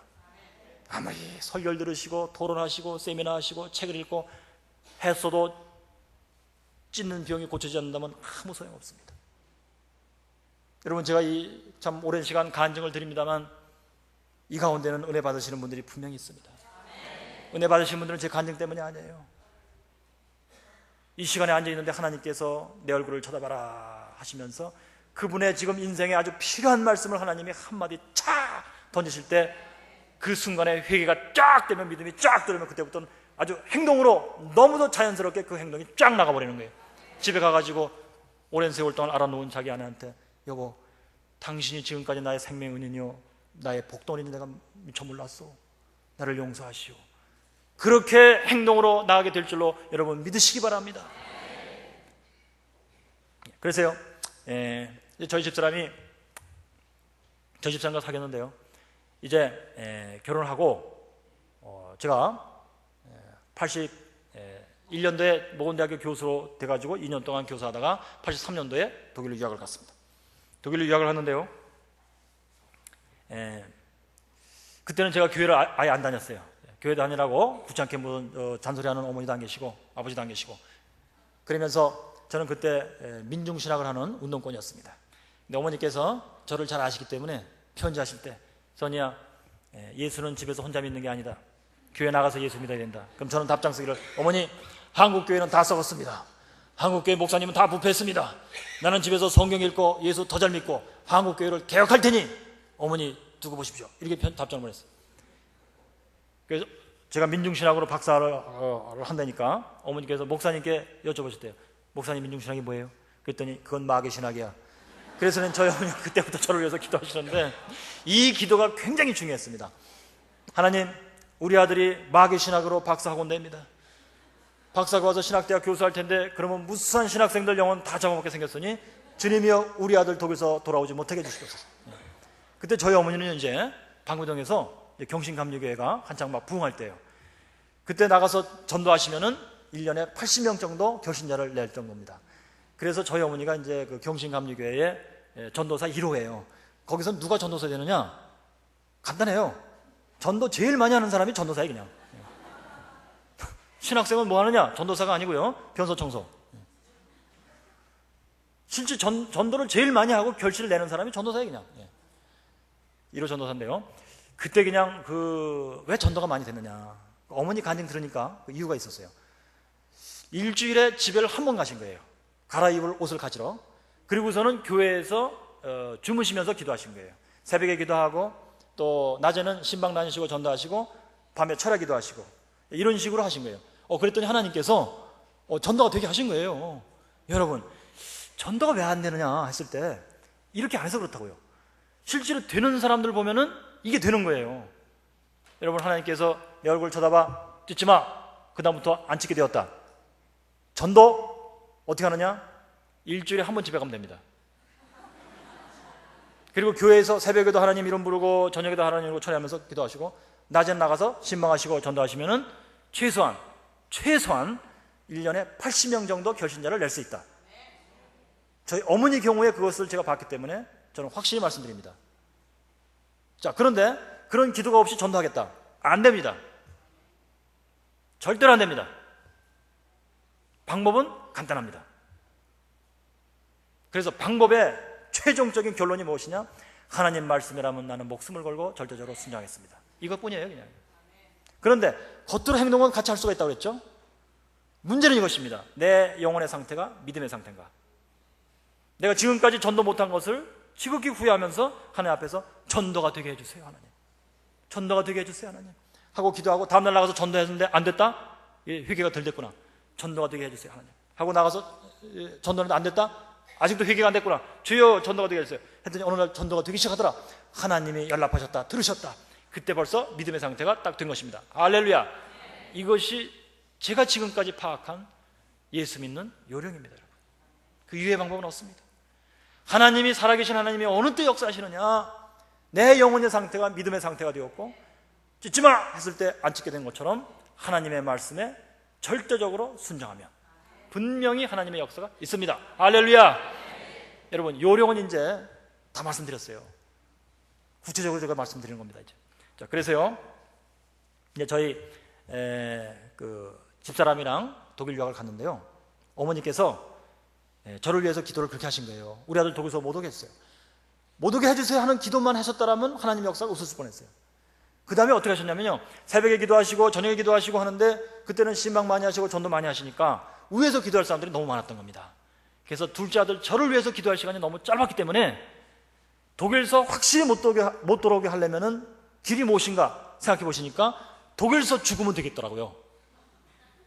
독일서 죽으면 한국 못 올 게 분명하잖아요. 그래서 어머니가 기도하실 때 주님이여 우리 아들 독일서 죽게 해주십시오 하고 기도하셨대요. 제가 이 기도를 들었을 때는 진짜 소름이 끼쳤어요. 저희 장모님이 이 간증 들으시고 그럼 우리 딸은 어떻게 하라고 막 그러시더라고요. 그러나 여러분, 하나님의 뜻을 향해서 올리는 기도는 인간의 사정을 카운트하는 게 아니더라고요. 그렇기 때문에 하나님이 들으시고 이 진정한 기도, 영혼의 상태라고 그랬잖아요. 새벽에 기도하고 철야하면 기도하는 건 누구나 할 수 있어요. 사실은요, 이빨 악물으면 할 수 있어요. 그러나 그 영혼의 상태가 진정으로 우리 아들이 한국에 들어오면 진짜로 안 되겠습니다. 하나님 큰일 났습니다. 저놈을 분명히 막아주세요. 분명히 막으려면 독일서 죽어야 되니까 독일서 죽게 해주세요 하고 진심으로 기도했을 때 하나님이 들으시고 내가 막아주마 하시면서 역사하신 방법이 무엇이냐면은 제 영혼을 바꿔놓으시려고 역사하셨는데요, 제가 너무도 완악한 인간이었기 때문에, 너무도 부족하고 너무도 더러운 인간이었기 때문에, 너무도 오랜 세월 동안 죄를 짓고 산 인간이었기 때문에 걸린 시간이 참으로 오래 걸린 것입니다. 하나님이 직접 손을 대시는 방법을 썼는데도 오래 걸린 겁니다. 하나님이 직접 손을 대신 방법 중에 첫 번째가 무엇이냐면 저희 집사람 몸에 손을 대시고 병들게 하신 겁니다. 어느 날 갑자기 일어나서 넓적다리가 뻣뻣해서 학교를 못 가겠다 이거예요. 자전거 타고 다녔는데. 그래서는 잠을 잘못 잤겠지. 여러분, 중환병이 시작될 때 처음은 그것이더라고요. 잠을 잘못 잤겠지. 그런데 하루 이틀 지났는데 병이 점점 위로 올라와서 등뼈가 아프기 시작하고 혈압이 떨어지고 불면증이 오고, 밥을 먹어도 소화가 안 되고 이렇게 된 거예요. 그래서는 이제 병원에 데려가서 그 얘기를 했더니 한 25일 동안 입원시켜놓고 진찰하는 게 있으니까 한번 해보자. 그래서 했는데 여러 의사들이 검진을 했지만 병을 발견 못한 거예요. 병을 우리가 발견 못했다. 그래서 퇴원했어요. 근데 그 다음은 병이 더 심해졌어요. 그래가지고 몸에 힘이 쫙 빠져갖고 집에서 화장실을 가려도 벽을 짚고 가야 돼요. 그리고서는 화장실 문을 열 수가 없어요. 문고리를 잡고 이렇게 내려서 이렇게 열어야 되는데 이게 내릴 수가 없는 겁니다. 그래서 다시 병원에 들어가서 다시 한번 봐달라 했더니 다시 한번 해보자 했는데 병명을 못 찾았어요. 그때 의사들이 막 화를 내요. 2번이나 정밀 검사했는데도 병이 없는데 이 환자는 뭐 아파 죽겠다고 막 그러니까 이렇게 꾀병한다. 그래서는 퇴원하라 해서 퇴원을 시켜갖고 즉시로 다른 병원에 들어갔는데요, 이번엔 여자 의사가 주치의예요. 먼저 검사한 거 다 갖고 와라 해서 한 보름여를 조사하더니 앞에 조사한 게 정확히 다 맞대요. 근데 여자 의사가 하는 말이 이 환자가 아프다는 건 꾀병이 아니다 이거예요. 몸에 아픈 데는 없는데 그렇다면 정신에 이상이 있다 이거예요. 정신병이다 이거예요. 그러면서 저를 불러서 당신 집에서 부인한테 어떻게 했길래 당신 집사람이 이렇게 됐냐 이거예요. 들어보니까 저를 막 죄인 취급하는 거예요. 그래서 제가 잘 하지도 못하는 독일 말로 그랬어요. 세상 남편이 나만 같으라고. 여러분, 제가 예수를 믿고 거듭난 다음에 바로 이 문제를 제가 돌이켜봤습니다. 저 집사람의 병의 원인이 무엇인가 저도 잘 모르겠습니다. 의사들도 몰라요. 근데 제가 생각해보니까 이것은 영적인 문제였어요. 왜 하나님께서 저희 집사람에게 손을 대시고 이런 병을 걸리게 하셨는가 했을 때 제가 얻은 결론은 이것이었습니다. 여러분, 박사 공부라고 하는 것은요, 우리 신학 박사는 무슨 자연과학처럼 실험하는 게 아닙니다. 우리 성경을 펴놓고 성경의 뜻이 무엇인지 서로 토론하는 것입니다. 가급적이면 내가 이겨야 돼요. 그래서 상대방이 생각한 것을 가급적 무너뜨려야 돼요. 토론합니다. 학교 가서 뭐 하루 종일 토론하는 거예요. 당신 생각은 요래서 틀리고 요래서 틀리고 요래서 틀리고, 내 생각은 요래서 맞고 요래서 맞고 요래서 맞고, 그 토론에서 내가 이기는 거예요. 그게 박사 공부예요. 이걸 3년 하고 나니까 완전히 사람이 그렇게 변해버렸어요. 습관이 돼버렸어요. 그 집에서도 가끔씩 부부간에 갈등이 일어나면, 말싸움이 일어나면 그 습관이 나오는 거예요. 그래서 제가 저기 집사람한테, 여보, 당신 생각이 어떻게 틀리는지 내가 말해줄게. 1. 요래서 틀리고, 2. 요래서 틀리고, 3. 요래서 틀리고, 내 생각이 왜 맞는지 말해줄게. 요래서 맞고 요래서 맞고 요래서 맞고, 머리가 나쁘니까 또 못 알아듣지. 이렇게 한 것입니다. 저희 집사람도 박사 공부하는 사람이에요. 그때 당시 음악 교육학. 그러니까 당신 생각에 어떻게 틀린지 말해줄게. 이래서 이렇게 그래 야 서로 칼을 빼들고 그냥 막 휘두르는 거예요. 토론과 논쟁의 칼을. 그렇게 해서 저희 집사람이 그래 아이고 이놈아 너 똑똑하다 너 잘났다 그래 아이고 그러면서 속으로는 나는 살기 싫다 이제. 근데 겉으로는 의욕이 충만하여 내가 박사 공부를 하고 나는 한국에 가서 교수를 해야 된다 이거예요. 의욕이 충천합니다. 그런데 그 영혼이라는 게 있어요. 사람 속에는요 영혼이라는 게 있습니다. 여러분 이 영혼이 병들기 시작한 거예요. 그래서 영혼은 나는 살기 싫다 이겁니다. 그래서는 그 영혼이 병들었기 때문에 정신과 의사가 볼 때는 정신병이에요 그게요. 그래서는 나는 살기 싫다 했기 때문에 온몸에 몸이 다 힘이 빠진 거예요. 정신과로 들어가라 해서 들어갔더니 의사들이 보고서는 한 몇 달을 검사하더니 자기네도 병명을 못 찾았는데 아마 비슷한 병명, 그것이 뭐냐면 영어로 소마틱 디프레션이라. 소마는 몸이란 뜻이에요. 몸의 우울증이라. 그래서는 이제 1년 동안 입원시켜 놓으라 그렇게 됐습니다. 그러면서 이제 제가 생각해 보니까 이건 풍토병 같아요. 저희 집사람 입원했습니다. 그리고선 제가 이제 그 유치원 다니는 저희 큰아이 데리고서는 뭐 시장도 가고 뭐 밥도 해 먹고 청소도 하고 빨래도 하면서 또 뭐 논문 써야 되면서. 근데 한국에 가면은 병이 날 것 같아요. 풍토병 같아요. 기분이. 그래서는 한국에 가야 되는데 박사를 못 받고 한국 가면 저는 그 집밖에 될 거 없었기 때문에 책상 앞에 써붙이기를 가자 빨리 가자 무조건 가자 그렇게 써붙이면서 막 논문을 쓰는 거예요.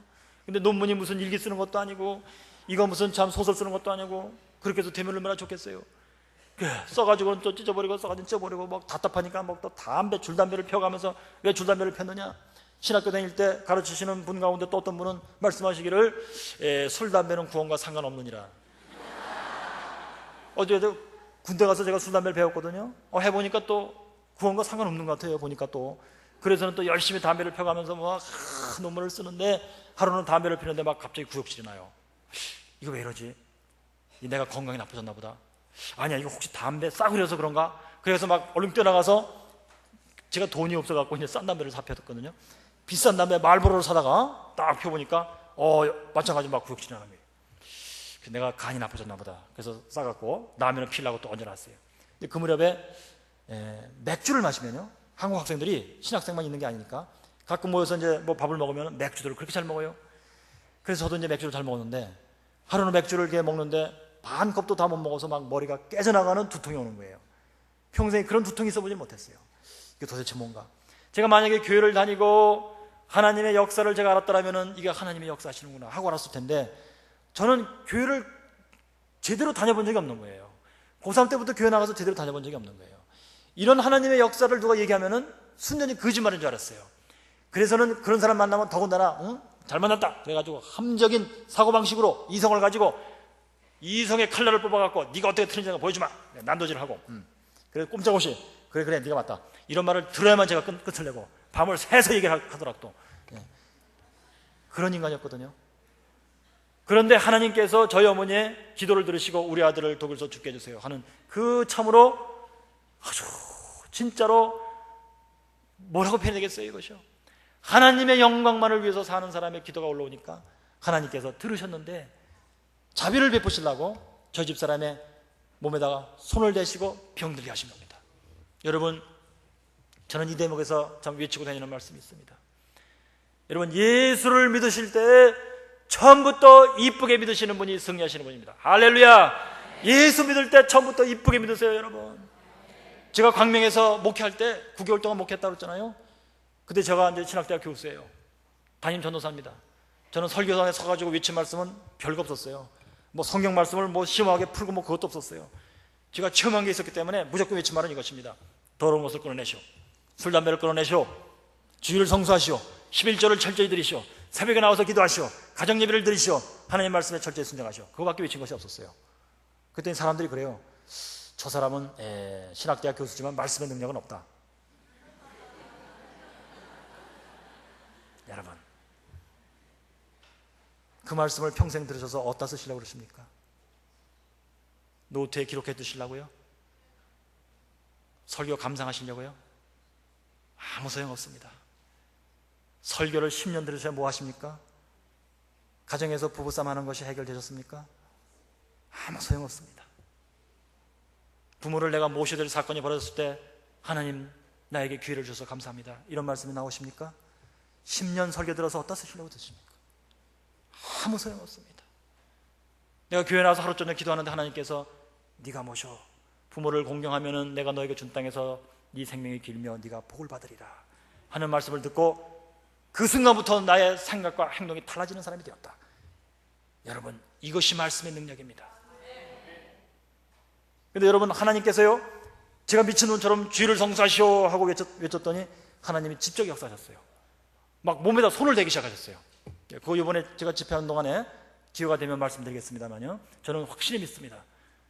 하나님께서 사랑하지 않는 자들에게는 주목도 안 하시고 손도 안 대십니다. 여러분, 교회 안 나오는 사람은 더군다나, 그래서 교회 안 다니고도 밥 잘 먹고 건강해서 잘 돌아다니는 거예요. 죄 짓고 다니면서도. 그거 이상하게 여기시죠? 하나님이 쳐다 안 보셔서 그래요, 여러분. 그 다음에 교회 나오셔도 이렇게 저렇게 죄를 짓고 살아도 괜찮은 사람들, 사업 잘 되고, 하나님이 복 주셔서 그런 게 아닙니다. 하나님이 내버려두셔서 그렇습니다. 그런데 그런 경우에 하나님께서 주목하고 계시다가, 성경에 다 나온 말씀이에요. 하나님의 인자하시고 용납하심이 길이 참으심이 풍성하시도다 네가 이것을 멸시하느뇨. 로마서 2장에 나오는 말씀이에요. 2장 4절 5절에. 여러분, 하나님께서 기다리고 계시다가 주목하고 계시는데, 이분이 예수 믿는 게 시원찮아, 죄를 짓고 다녀. 그럴 경우에 누가 옆에서 기도를 세게 올리시면은 하나님이 역사하시는데 손을 대기 시작하십니다. 저는 이것을 부를 때 물리치료라고 합니다. 약 먹고 주사 맞고 빨리 나는 게 좋아요. 물리치료하면 하나님 손 대시고 주물르고 꺾고 때리고 하기 때문에 괴롭습니다. 그렇게 해서라도 구원을 받으시면 다행이에요. 할렐루야. 저는 참으로 완악한 인간이요, 더러운 인간이요, 오랫동안 죄짓고 속을 썩인 인간이기 때문에 하나님께서 손을 대시는데, 저희 집사람에게 손을 대셨어요. 왜? 제게 손을 대시면 제가 공부를 할 수가 없어요. 저는 공부를 하고 박사를 받고 한국에 와야만 하나님이 주신 사명, 신학대학 교수하며 다니며 증거하며 이걸 할 수가 있는 사람이에요. 그래서 하나님께서 저희 집사람의 몸에다 손을 대신 겁니다. 여러분, 이 이치를 가만히 생각해 보시기 바랍니다. 혹시 내 남편이 나 때문에 병을 앓고 있는 게 아닌가? 혹시 우리 집사람이 나 때문에 병을 앓고 있는 것이 아닌가? 혹시 나 때문에 우리 자녀가 병을 앓고 있는 것이 아닌가? 그런 생각이 딱 들어오신다면 합리적인 생각을 굴리실 필요가 없어요. 그때부터 나와서 하나님께 매달리시면 됩니다. 주님이여 깨닫게 해주세요. 하나님의 뜻을 알게 해주세요. 내가 목숨을 걸고 순종하겠나이다. 할렐루야, 아멘. 이렇게 하시면서 예수 믿는 사람이 하나님을 통해서 문제 해결을 받는 것을 체험하게 되어 있습니다. 그래서 하나님께서요, 저희 집사람에게 이제 병을 앓게 하시고, 제가 이제 풍토병인 줄 알고 한국에 빨리 가야 된다, 가자, 무조건 가자, 뭐 이렇게 써붙이고 담배를 열심히 피우면서 할 때 구역질당하게 하신 겁니다. 그 당시 제가 몰랐어요, 이것을요. 그 후에 제가 거듭나고 성령을 체험하면서 영적인 세계, 이상한 세계를 제가 체험하면서 깨닫게 된 사실이 있습니다. 그것이 바로 무엇이냐? 하나님께서 이제 하나님을 만나는 길로 인도하기 시작한 거예요. 맨 첫 번째 부분에 행하신 일이 무엇이냐면은 더러운 것을 끊어지게 하신 사실이었습니다. 술, 담배가 왜 더러운 것이냐? 여러분, 이걸 제가 설명드리려면 시간이 많이 가는데요, 오늘 저녁엔 생략하겠어요. 아마 다음에 시간이 있을 때 제가 말씀드리겠어요. 왜냐하면 의심하는 분이 많기 때문에 그래요. 술, 담배가 예수 믿는데 무슨 죄냐 이게? 천주교인들 술 먹고 예수 잘 믿지 않느냐? 예? 예수 오래 믿은 사람들 가운데 뭐 건강에 좋게 적당히 술 먹으면서 건강에 좋게 하면서 신앙생활 하는 사람도 많이 있는데 왜 그게 죄냐? 제가 성경을 들어서 이것이 왜 죄인지 말씀드리겠습니다. 이것이 바로 더러운 것입니다. 왜 더러운 것을 끊어내시느냐? 이유는 간단합니다. 성령님이, 제가 하나님을 만나는 길로 잘 인도돼서 들어가려면은 성령께서 제 수준에 맞도록 감동 주시고 생각을 주시고 인도하시는데 따라갈 수가 있어야 돼요. 근데 성령님이 저에게 딱 접근하시는데 처음에 탁 느끼시는 게 뭐냐면은 죄의 더러움입니다. 그래서 더러운 것들을 아주 구체적으로 끊어내면서 성령님이 들어오십니다. 끊어내면서. 여러분, 그래서 제가 깨달은 게 있습니다. 예수 믿으시는 분들이 성령의 감화 감동을 받고 성령의 감동을 느끼면서 따라갈 수 있으려면 더러운 것이 내 속에, 내 영혼에 있어서는 이것이 안 된다는 사실입니다. 더러운 것이 있어갖고는 성령님의 감동을 받을 수가 없다는 사실입니다. 더러운 것이 나를 지배하고 있을 때에는 이것이 나를 지배하지, 거룩한 영, 하나님의 영, 거룩한 영, 성령님이 나를 장악할 수가 없다는 사실입니다. 그럼 제가 지금부터 말씀드리겠습니다. 더러운 것이 무엇이냐? 네, 첫째 술, 담배입니다. 뭐 시기, 질투, 음란 이런 것들 다 큰 제목으로 그것입니다만 음란의 계통이 있었어도 여러분 이 근래에 인터넷에 우리 한국 큰일 났어요. 엄청납니다. 요즘 젊은 세대들이 예수 믿고 거듭나는 체험을 왜 못하느냐? 아주 중대한 이유가 인터넷의 음란 사이트 때문에 그렇습니다. 교회 나오는 젊은이들도 나와서는 찬양을 하는 거 보면 기가 막힙니다. 전문가 이상해요. 제가 대학부 청년부 집회도 다닙니다. 이 아이들이 나와서 건 1시간을 뜁니다. 1시간을 뛰어요. 큰 교회, 좋은 교회일수록 막 돈을 많이 투자하고 애들이 그 연습을 굉장히 많이 했어요. 뭐 악기도 굉장히 좋습니다. 뭐 전문가 이상으로 뜁니다. 막 진짜 뭐 신나요. 막 성령님이 막 금세 임할 것 같아요. 그래서 이제 제가 이제 설교할 시간이 됩니다. 쫙 앉았어요, 애들이요. 그래가지고선 제가 이제 특별히 로마서를 좀 가르쳐 달라. 그래서 제가 이제 로마서를 하면 또 제가 또 아주 신나서 가르치는 대목이기 때문에 신나서 갔습니다. 로마서를 제가 설명하기 시작합니다. 딱 설명하는데 저 맨 뒷줄에 앉은 애들이 한 5분 되니까 졸기 시작해요. 1시간을 뛰었으니 뭐 이 가운데 토막이 한 10분, 20분 되니까 막 죽겠다 막 그러고 막 언제 끝나지 이거 아직도 안 끝나서 막 이러고 있어요. 앞줄에 앉은 애들은 뭐냐? 장로님 댁 애들, 권사님 댁 애들인 것 같아. 얼굴이 노라지면서도 이빨을 악물고 끝까지 참아야지 저요 이러고 앉아있어요. 이것이 오늘날 한국에 있는 대부분의 개신교회들의 형편입니다. 왜 젊은 애들이 여기 나와서 뛰는 것은 그렇게 귀신같이 기가 막히게 뛰는데 밥을 잘 먹었기 때문에 그래요. 밥을 잘 먹었어요. 애들이 노래 부르는 것은 굉장히 잘 부릅니다. 근데 왜 하나님 말씀을 들을 때 좋으냐? 왜 성령님의 역사하시는 것을 느끼지 못하느냐? 음란의 영이 그들을 장악하고 있기 때문입니다. 음란의 영이 장악하고 있으면 노래를 잘 부릅니다. 춤을 잘 춥니다, 여러분. 남녀가 같이 모여서 춤을 출 때, 노래할 때 막 열기가 뜨겁습니다. 그것이 바로 음란의 영입니다. 영적으로 뭐가 보이신 분들은 분명하게 보입니다. 교회 나와서 젊은 애들 뛸 때 딱 보면 음란의 영이 보입니다. 요즘에 심지어는 극동방송국에서 CCM이라고요, 현대교회 음악이라 하는데 모르겠어요, 다른 분들은. 저 같은 경우는 음란해서 들을 수가 없어요. 음란해서 들을 수가 없습니다. 가사는 다 좋습니다. 주님 사랑해. 먼저 남자 가수가 주님 사랑해 그러면은 여자 가수가 주님 사랑해 하는데 음란해서 들을 수가 없어요. 왜 그러느냐, 여러분? 오늘날 한국에 예수 믿는 사람은 제쳐놓고 예수 믿는 사람들도 우리들의 젊은이들부터 인터넷을 통해서 음란의 영이 그들을 장악하고 있기 때문입니다. 이것을 끊어내지 않고는 절대로 우리는 예수 믿고 구원받을 수가 없습니다. 이것을 끊어내지 않고는 우리가 그렇게 시구하는 한국교회의 부흥이 오지를 않습니다, 여러분. 제가 여러분 지금 사랑의 교회를 중심해서 우리 한국에 있는 여러 신학대학 중에 한 15개 신학대학의 교수님들이 한 대학에 한두 분이 모여서 부흥을 위해서 부흥을 달라고 기도하는 기도 모임이 형성됐어요. 작년부터요. 사랑의 교회 안성수양관에 가서 저희가 작년에 2월달에 집회하고 8월달에 집회하고 금년에도 2월달, 이번에 8월달에 집회 또 합니다. 제가 한동안 같이 했어요. 근데 제가 그들을 비판하기 시작했습니다. 왜냐? 부흥을 위해서 부흥을 달라고 기도하고서 각 대학에서 한 학기 동안 그렇게 기도하고 모인 거예요. 각 신학대학에서 뭐 20명, 30명, 10대 명씩 모였습니다. 한 2월 달에는 한 300명 모이고 8월 달에는 거의 한 7, 800명 모여서 집회를 했어요. 오카노 목사님이 또 설교하시고. 그런데 그 신학생들이 이제 그 찬양하는 팀이 올라왔어요. 찬양하는데 처음에는 뭐 회개하는 찬양 비슷한 걸 합니다. 그런 다음에는 점점 찬양이 신나가지고 나중에는 막 그냥 뭐 얼마나 신나게 뛰는지, 저는 지금까지 노래방을 못 가봤습니다만 막 노래방에서 그렇게 하는 건 모르겠어요. 막 신나게 뛰고 막 그렇게 해서는 이제 뭐 부흥을 달라고 또 집회를 하는 거예요. 설교 듣고. 제가 교수들 모임에서 그랬어요. 이제 평가하는 교수들 모임에서요. 교수님들, 우리가 집회하는 때 부흥의 은혜가, 부흥의 역사가 임했다고 생각하십니까? 아니라고 생각하십니까? 거기에 부흥을 연구하는 전문가들이에요. 다 아니라고 생각하고. 맞습니다. 왜 임하지 않았다고 생각하십니까? 제가 그랬어요. 우리는 우리 죄를 모릅니다. 그래서 우리 죄를 어떻게 회개될지 모릅니다.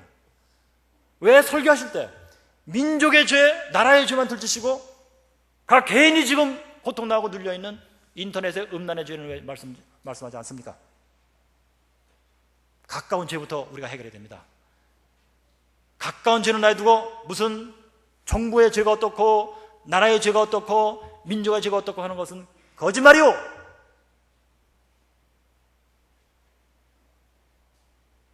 그랬더니 교수님들이 그래요.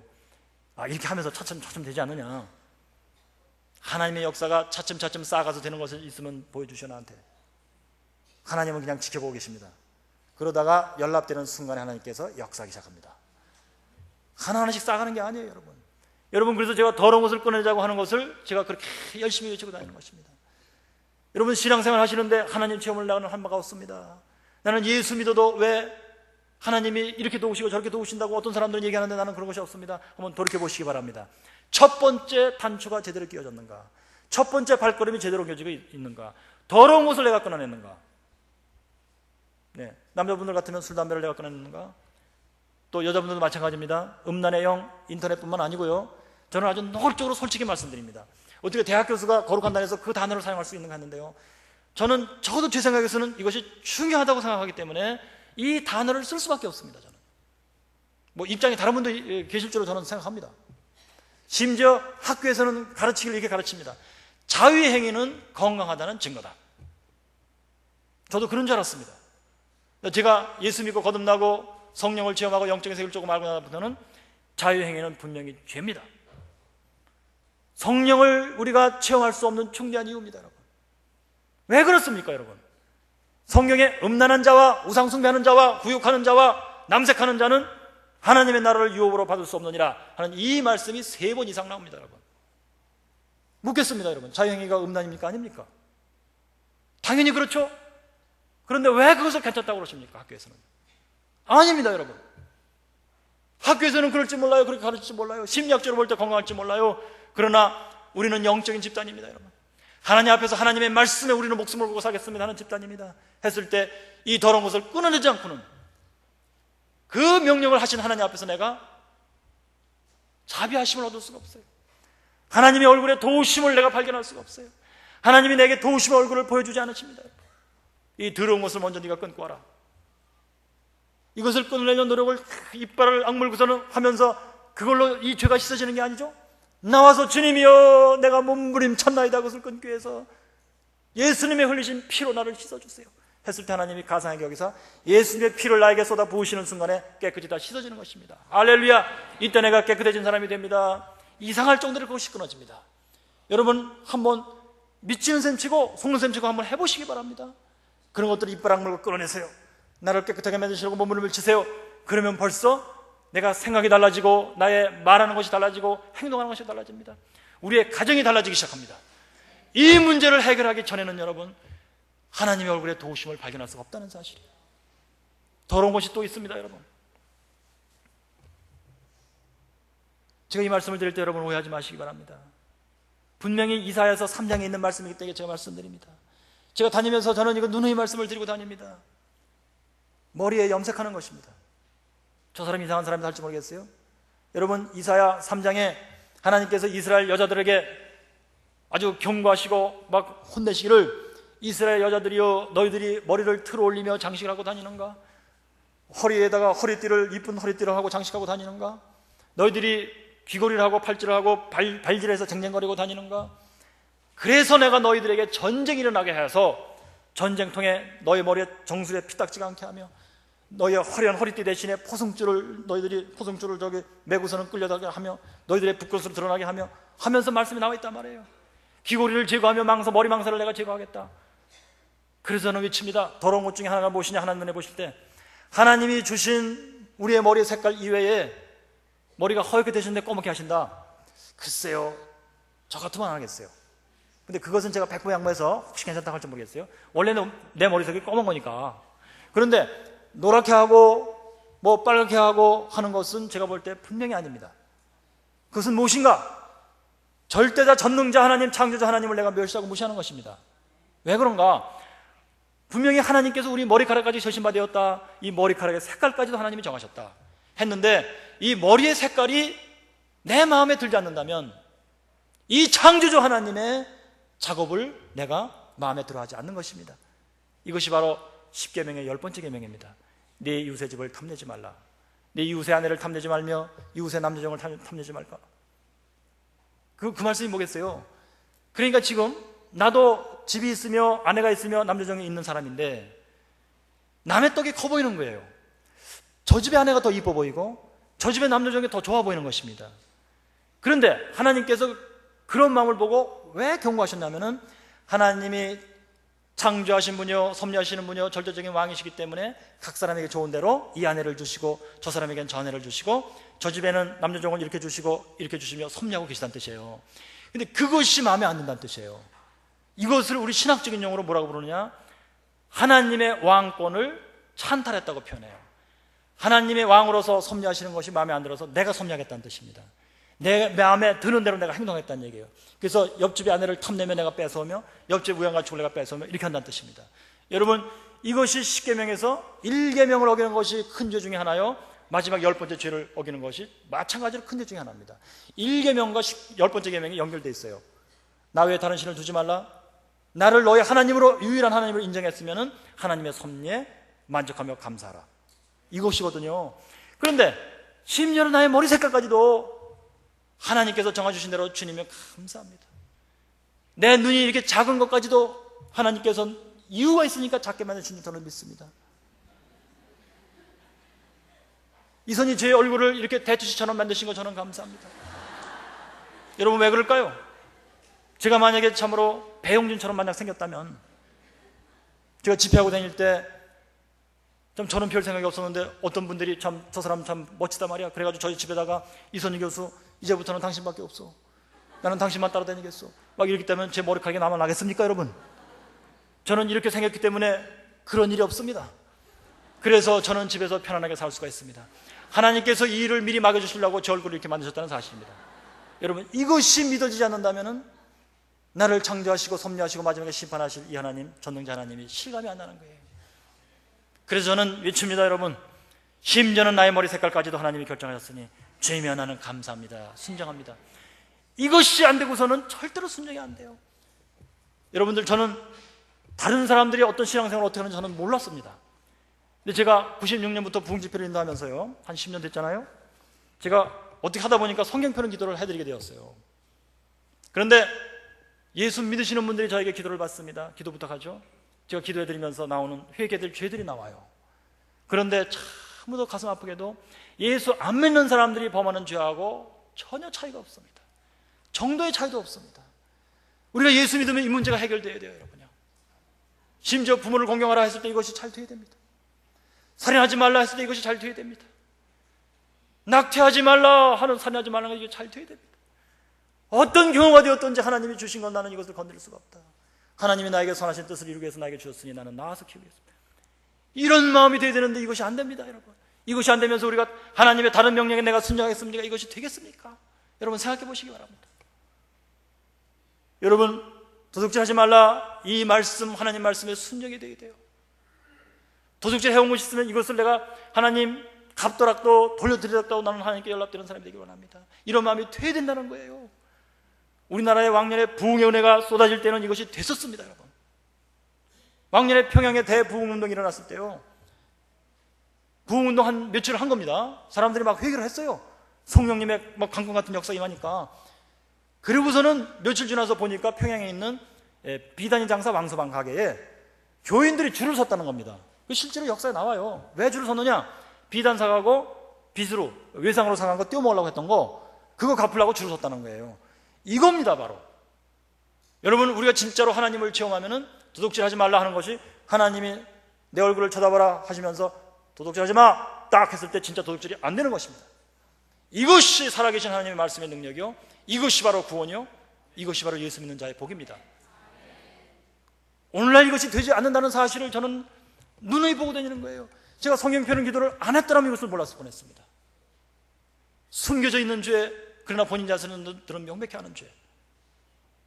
그러니 제가 부흥회를 인도하는 사람으로서 이 말씀을 안 드릴 수가 없어요, 저는요. 그래서 여러분, 가만히 생각해 보시기 바랍니다. 더러운 것을 꺼내냅시다 할 때는 도둑질한 것이 있으면 우리가 돌려줍시다, 갚읍시다. 이것을 안 하고는 하나님의 얼굴에 도우심을 발견할 수가 없어요. 내가 아무리 새벽에 나와서 부르짖더라도 안 됩니다, 여러분. 그 다음에 다른 사람에 대해서 거짓 증거하지 말라. 다른 사람의 자존심을 깎아내리는 말을 하지 말라. 없는 사람에 대해서 수근수근 하지 말라. 구계명의 원래 그 뜻이거든요. 이런 잘못이 있다면 이것을 내가 이빨 악물고 끊어내지 않고서는 하나님의 얼굴에 도우심을 발견할 수가 없다는 사실이에요. 이것이 더러운 것이에요. 더러운 것을 끊어내시기를 주의 이름으로 축원합니다. 아멘. 남의 떡이 커보는 것이 있다 한다면은 이것이 다른 말로 시기질투예요. 이것을 끊어내지 않고는 하나님의 얼굴에 도우심을 확인할 수가 없어요. 여러분, 남의 떡이 커보는 것 중에 아주 유명한 예가 뭔지 아십니까? 사촌이 땅을 사면 배가 아프다 이것입니다. 요즘 같으면 뭐겠습니까? 사촌이 예를 들어서 그러니까 큰 집에 아이가 수능고사를 봤는데 몇 점 나오는지 궁금해. 400점 만점에 몇 점 나오는가? 점수가 잘 나왔어도 곤란하고 안 나왔어도 곤란해요. 안 나왔으면 내가 미안해서 곤란하고 잘 나왔으면 내가 문제예요. 그래서 전화를 걸어봤어요. 그랬더니 하시는 말씀이 아이고 이번에 잘 나올 줄 알았는데 잘 안 나왔어. 그게 얼마 나왔대요? 400점 만점에 398 나왔어. 그러면 가슴이 철렁 내려앉죠. 그런데 하는 말은 아이고 잘 됐네요, 축하해요. 걔는 원래 공부를 잘하던 아이인데 원래는 400점 나와야 되는데 문제가 잘못 나왔나 봐요. 말은 그렇게 하죠. 어느 대학 보낼 거예요? 그래서 서울대학 법대를 보내려고 하는데 될까 모르겠어. 되겠죠. 그러면서 전화를 끊고서는 내 집 아이를 쳐다봤을 때 이놈아 너는 이렇게 밥만 저렇게 자꾸 처먹고 이러냐. 밥 좀 자작 먹어라. 여러분, 이것이 바로 남의 떡이 커 보인다는 말씀이에요. 이것이 바로 10번째 계명에 걸리는 것입니다. 여러분 알고 보시면요, 내 이웃의 집을 탐내지 말라. 이것이 내 속에 있는데 하나님 앞에 나가서 주님의 나를 도와주시오 하고 기도했을 때 되겠습니까? 그래서 제가 외치는 말씀이 이거예요. 더러운 것을 끊어냅시다. 시기 질투가 고쳐져야 되는 말씀이에요. 어떻게 고칩니까? 내 영혼의 상태가 고쳐져야 돼요. 하나님이 시기 질투하지 마 딱 하고 진짜로 나에게 말씀해 주시는 그 순간에 딱 되는 것입니다. 그게 되는 순간까지는 뭘 하면서 나가야 된다고요? 회개를 하면서 나가야 되고, 그것이 되는 순간에 내 영혼이 믿음의 상태가 되는 거예요. 믿음의 상태가 돼서 하나님의 말씀에 절대적으로 순종할 때 하나님이 역사하신다. 이것이 저의 유일한 공식입니다, 여러분. 자, 그러므로 제 말씀을 여기서 마치겠어요. 여러분 시간은 많이 갔습니다만요, 더러운 것을 끊어내기로 각오하시길 바랍니다. 여러분, 제가 집회를 다녀볼 때 개교회 집회도 가요. 기도 많이 하시고 말씀대로 살라고 참 그렇게 힘쓰는 교회들은 제가 설교를 마치고 간증 마치고 하면은 제가 기도하자고 안 했는데도 기도를 하시더라고요. 목사님 나오셔갖고 기도를 하시는데 한 30분 이상 기도를 하세요. 그런데 어떤 교회는 제가 다 열심히 똑같은 내용을 저는 증거하는 거예요. 하는데 들으시고 찬송 부릅시다, 집에 갑시다, 그렇게 가버려요. 아무 소용없습니다. 그 간증 그 설교 들어서 어디다 쓰시려고 보세요. 중요한 건 이것입니다. 살인하지 말라 했을 때 살인 안 하는 게 되는 거예요. 수근수근 하지 말라 하는 말씀을 들었을 때 그것이 되는 거예요. 나도 모르게 이상하게 되는 겁니다. 그게 바로 살아계신 하나님의 역사, 그것이 바로 그것이 되는 것이 교회입니다, 여러분. 이것이 안 되면서 사람들만 많이 모이면은 아니에요, 여러분. 저는 이 교회 저에게 다녀봅니다. 큰 교회 저도 다녀봅니다. 찬송은 굉장히 뜨겁습니다. 많이 모입니다. 그러나 제가 집회를 마치고 집에 가면 거기서 저한테 기도를 부탁하는 사람들이 전화합니다. 제가 성경을 펴보면은 믿지 않는 자들과 다를 바가 없어요. 저는 참 마음속에, 그래서 남들은 잘 모를 거예요. 숨은 죄들을 모를 것입니다. 저는 마음속에 아주 두려운 마음을 갖고 삽니다. 분명히 하나님께서 이 민족에 손을 대시리라. 부흥을 하나님이 주시긴 주신다고 저는 믿습니다. 그러나 한번 먼저 손을 대시고 죄를 깨닫게 하고 회개하면서 부흥을 주시리라, 저는 그렇게 믿습니다. 여러분 하나만 생각해 보세요. 인터넷에서 그런 엄난한 사이트가 온 땅을 뒤덮고 있는데 하나님이 부흥을 주시겠습니까? 절대로 아닙니다, 여러분. 이것을 우리가 진정으로 회개하고 이것을 이러한 물고 다 끊어낼 때 아마 컴퓨터를 다 광장에 모아놓고 다 망치로 두들겨 부시며 불을 지르면 우리가 회개할 때 하나님이 부흥을 주실 겁니다. 그전에는 절대로 아닙니다, 여러분. 이 정도로 더러운 것을 끊어냅시다는 것이 이렇게 중대한 일입니다, 여러분. 여러분 이제 이 시간에요, 여러분과 함께 제가 기도를 하겠습니다, 여러분. 여러분 이 말씀을 들으시면서요, 하나님이 만세전에 나를 위해서 세우신 뜻이 있다는 것을 우리가 믿고 삽니다. 나를 위해서 세우신 뜻이 분명히 있습니다. 이 뜻을 내가 참 감당하고 살다가 하나님께 가야 되는데 왜 나는 예수를 믿어도 살아계신 하나님을 참 속시원하게 체험하는 바가 없습니까? 왕년에는 있었던 것 같은데 지금은 왜 없습니까? 생각해 보실 때 내가 하나님께 걸린 거, 이런 거 저런 것들이 있습니다. 남들은 모르는 거, 그러나 내가 생각해 볼 때 명백하게 하나님, 나는 이것을 들고 하나님 앞에 나갈 수가 없어요. 이것이 생각나는 거 한두 가지라도 붙드시고, 주님이여, 기도는 간단합니다. 이것을 이 순간부터 내가 끊어내겠습니다. 이 순간부터 내가 끊어내겠습니다. 이런 악물고 끊어내겠습니다. 주님이여, 나를 도와주시옵소서. 내가 이 문제에 있어서 새로운 사람이 되겠습니다. 하나님, 이걸 보시고 나에게 도우심의 얼굴을 보여주세요. 역사해 주세요. 문제를 해결해 주세요. 예수 믿고 행복한 사람이 되게 해주세요. 네. 하고 기도하시겠습니다. 주여, 삼창하며 기도하겠습니다. 주여, 주여, 주여. 살아계시고 역사하시는 하나님이시여,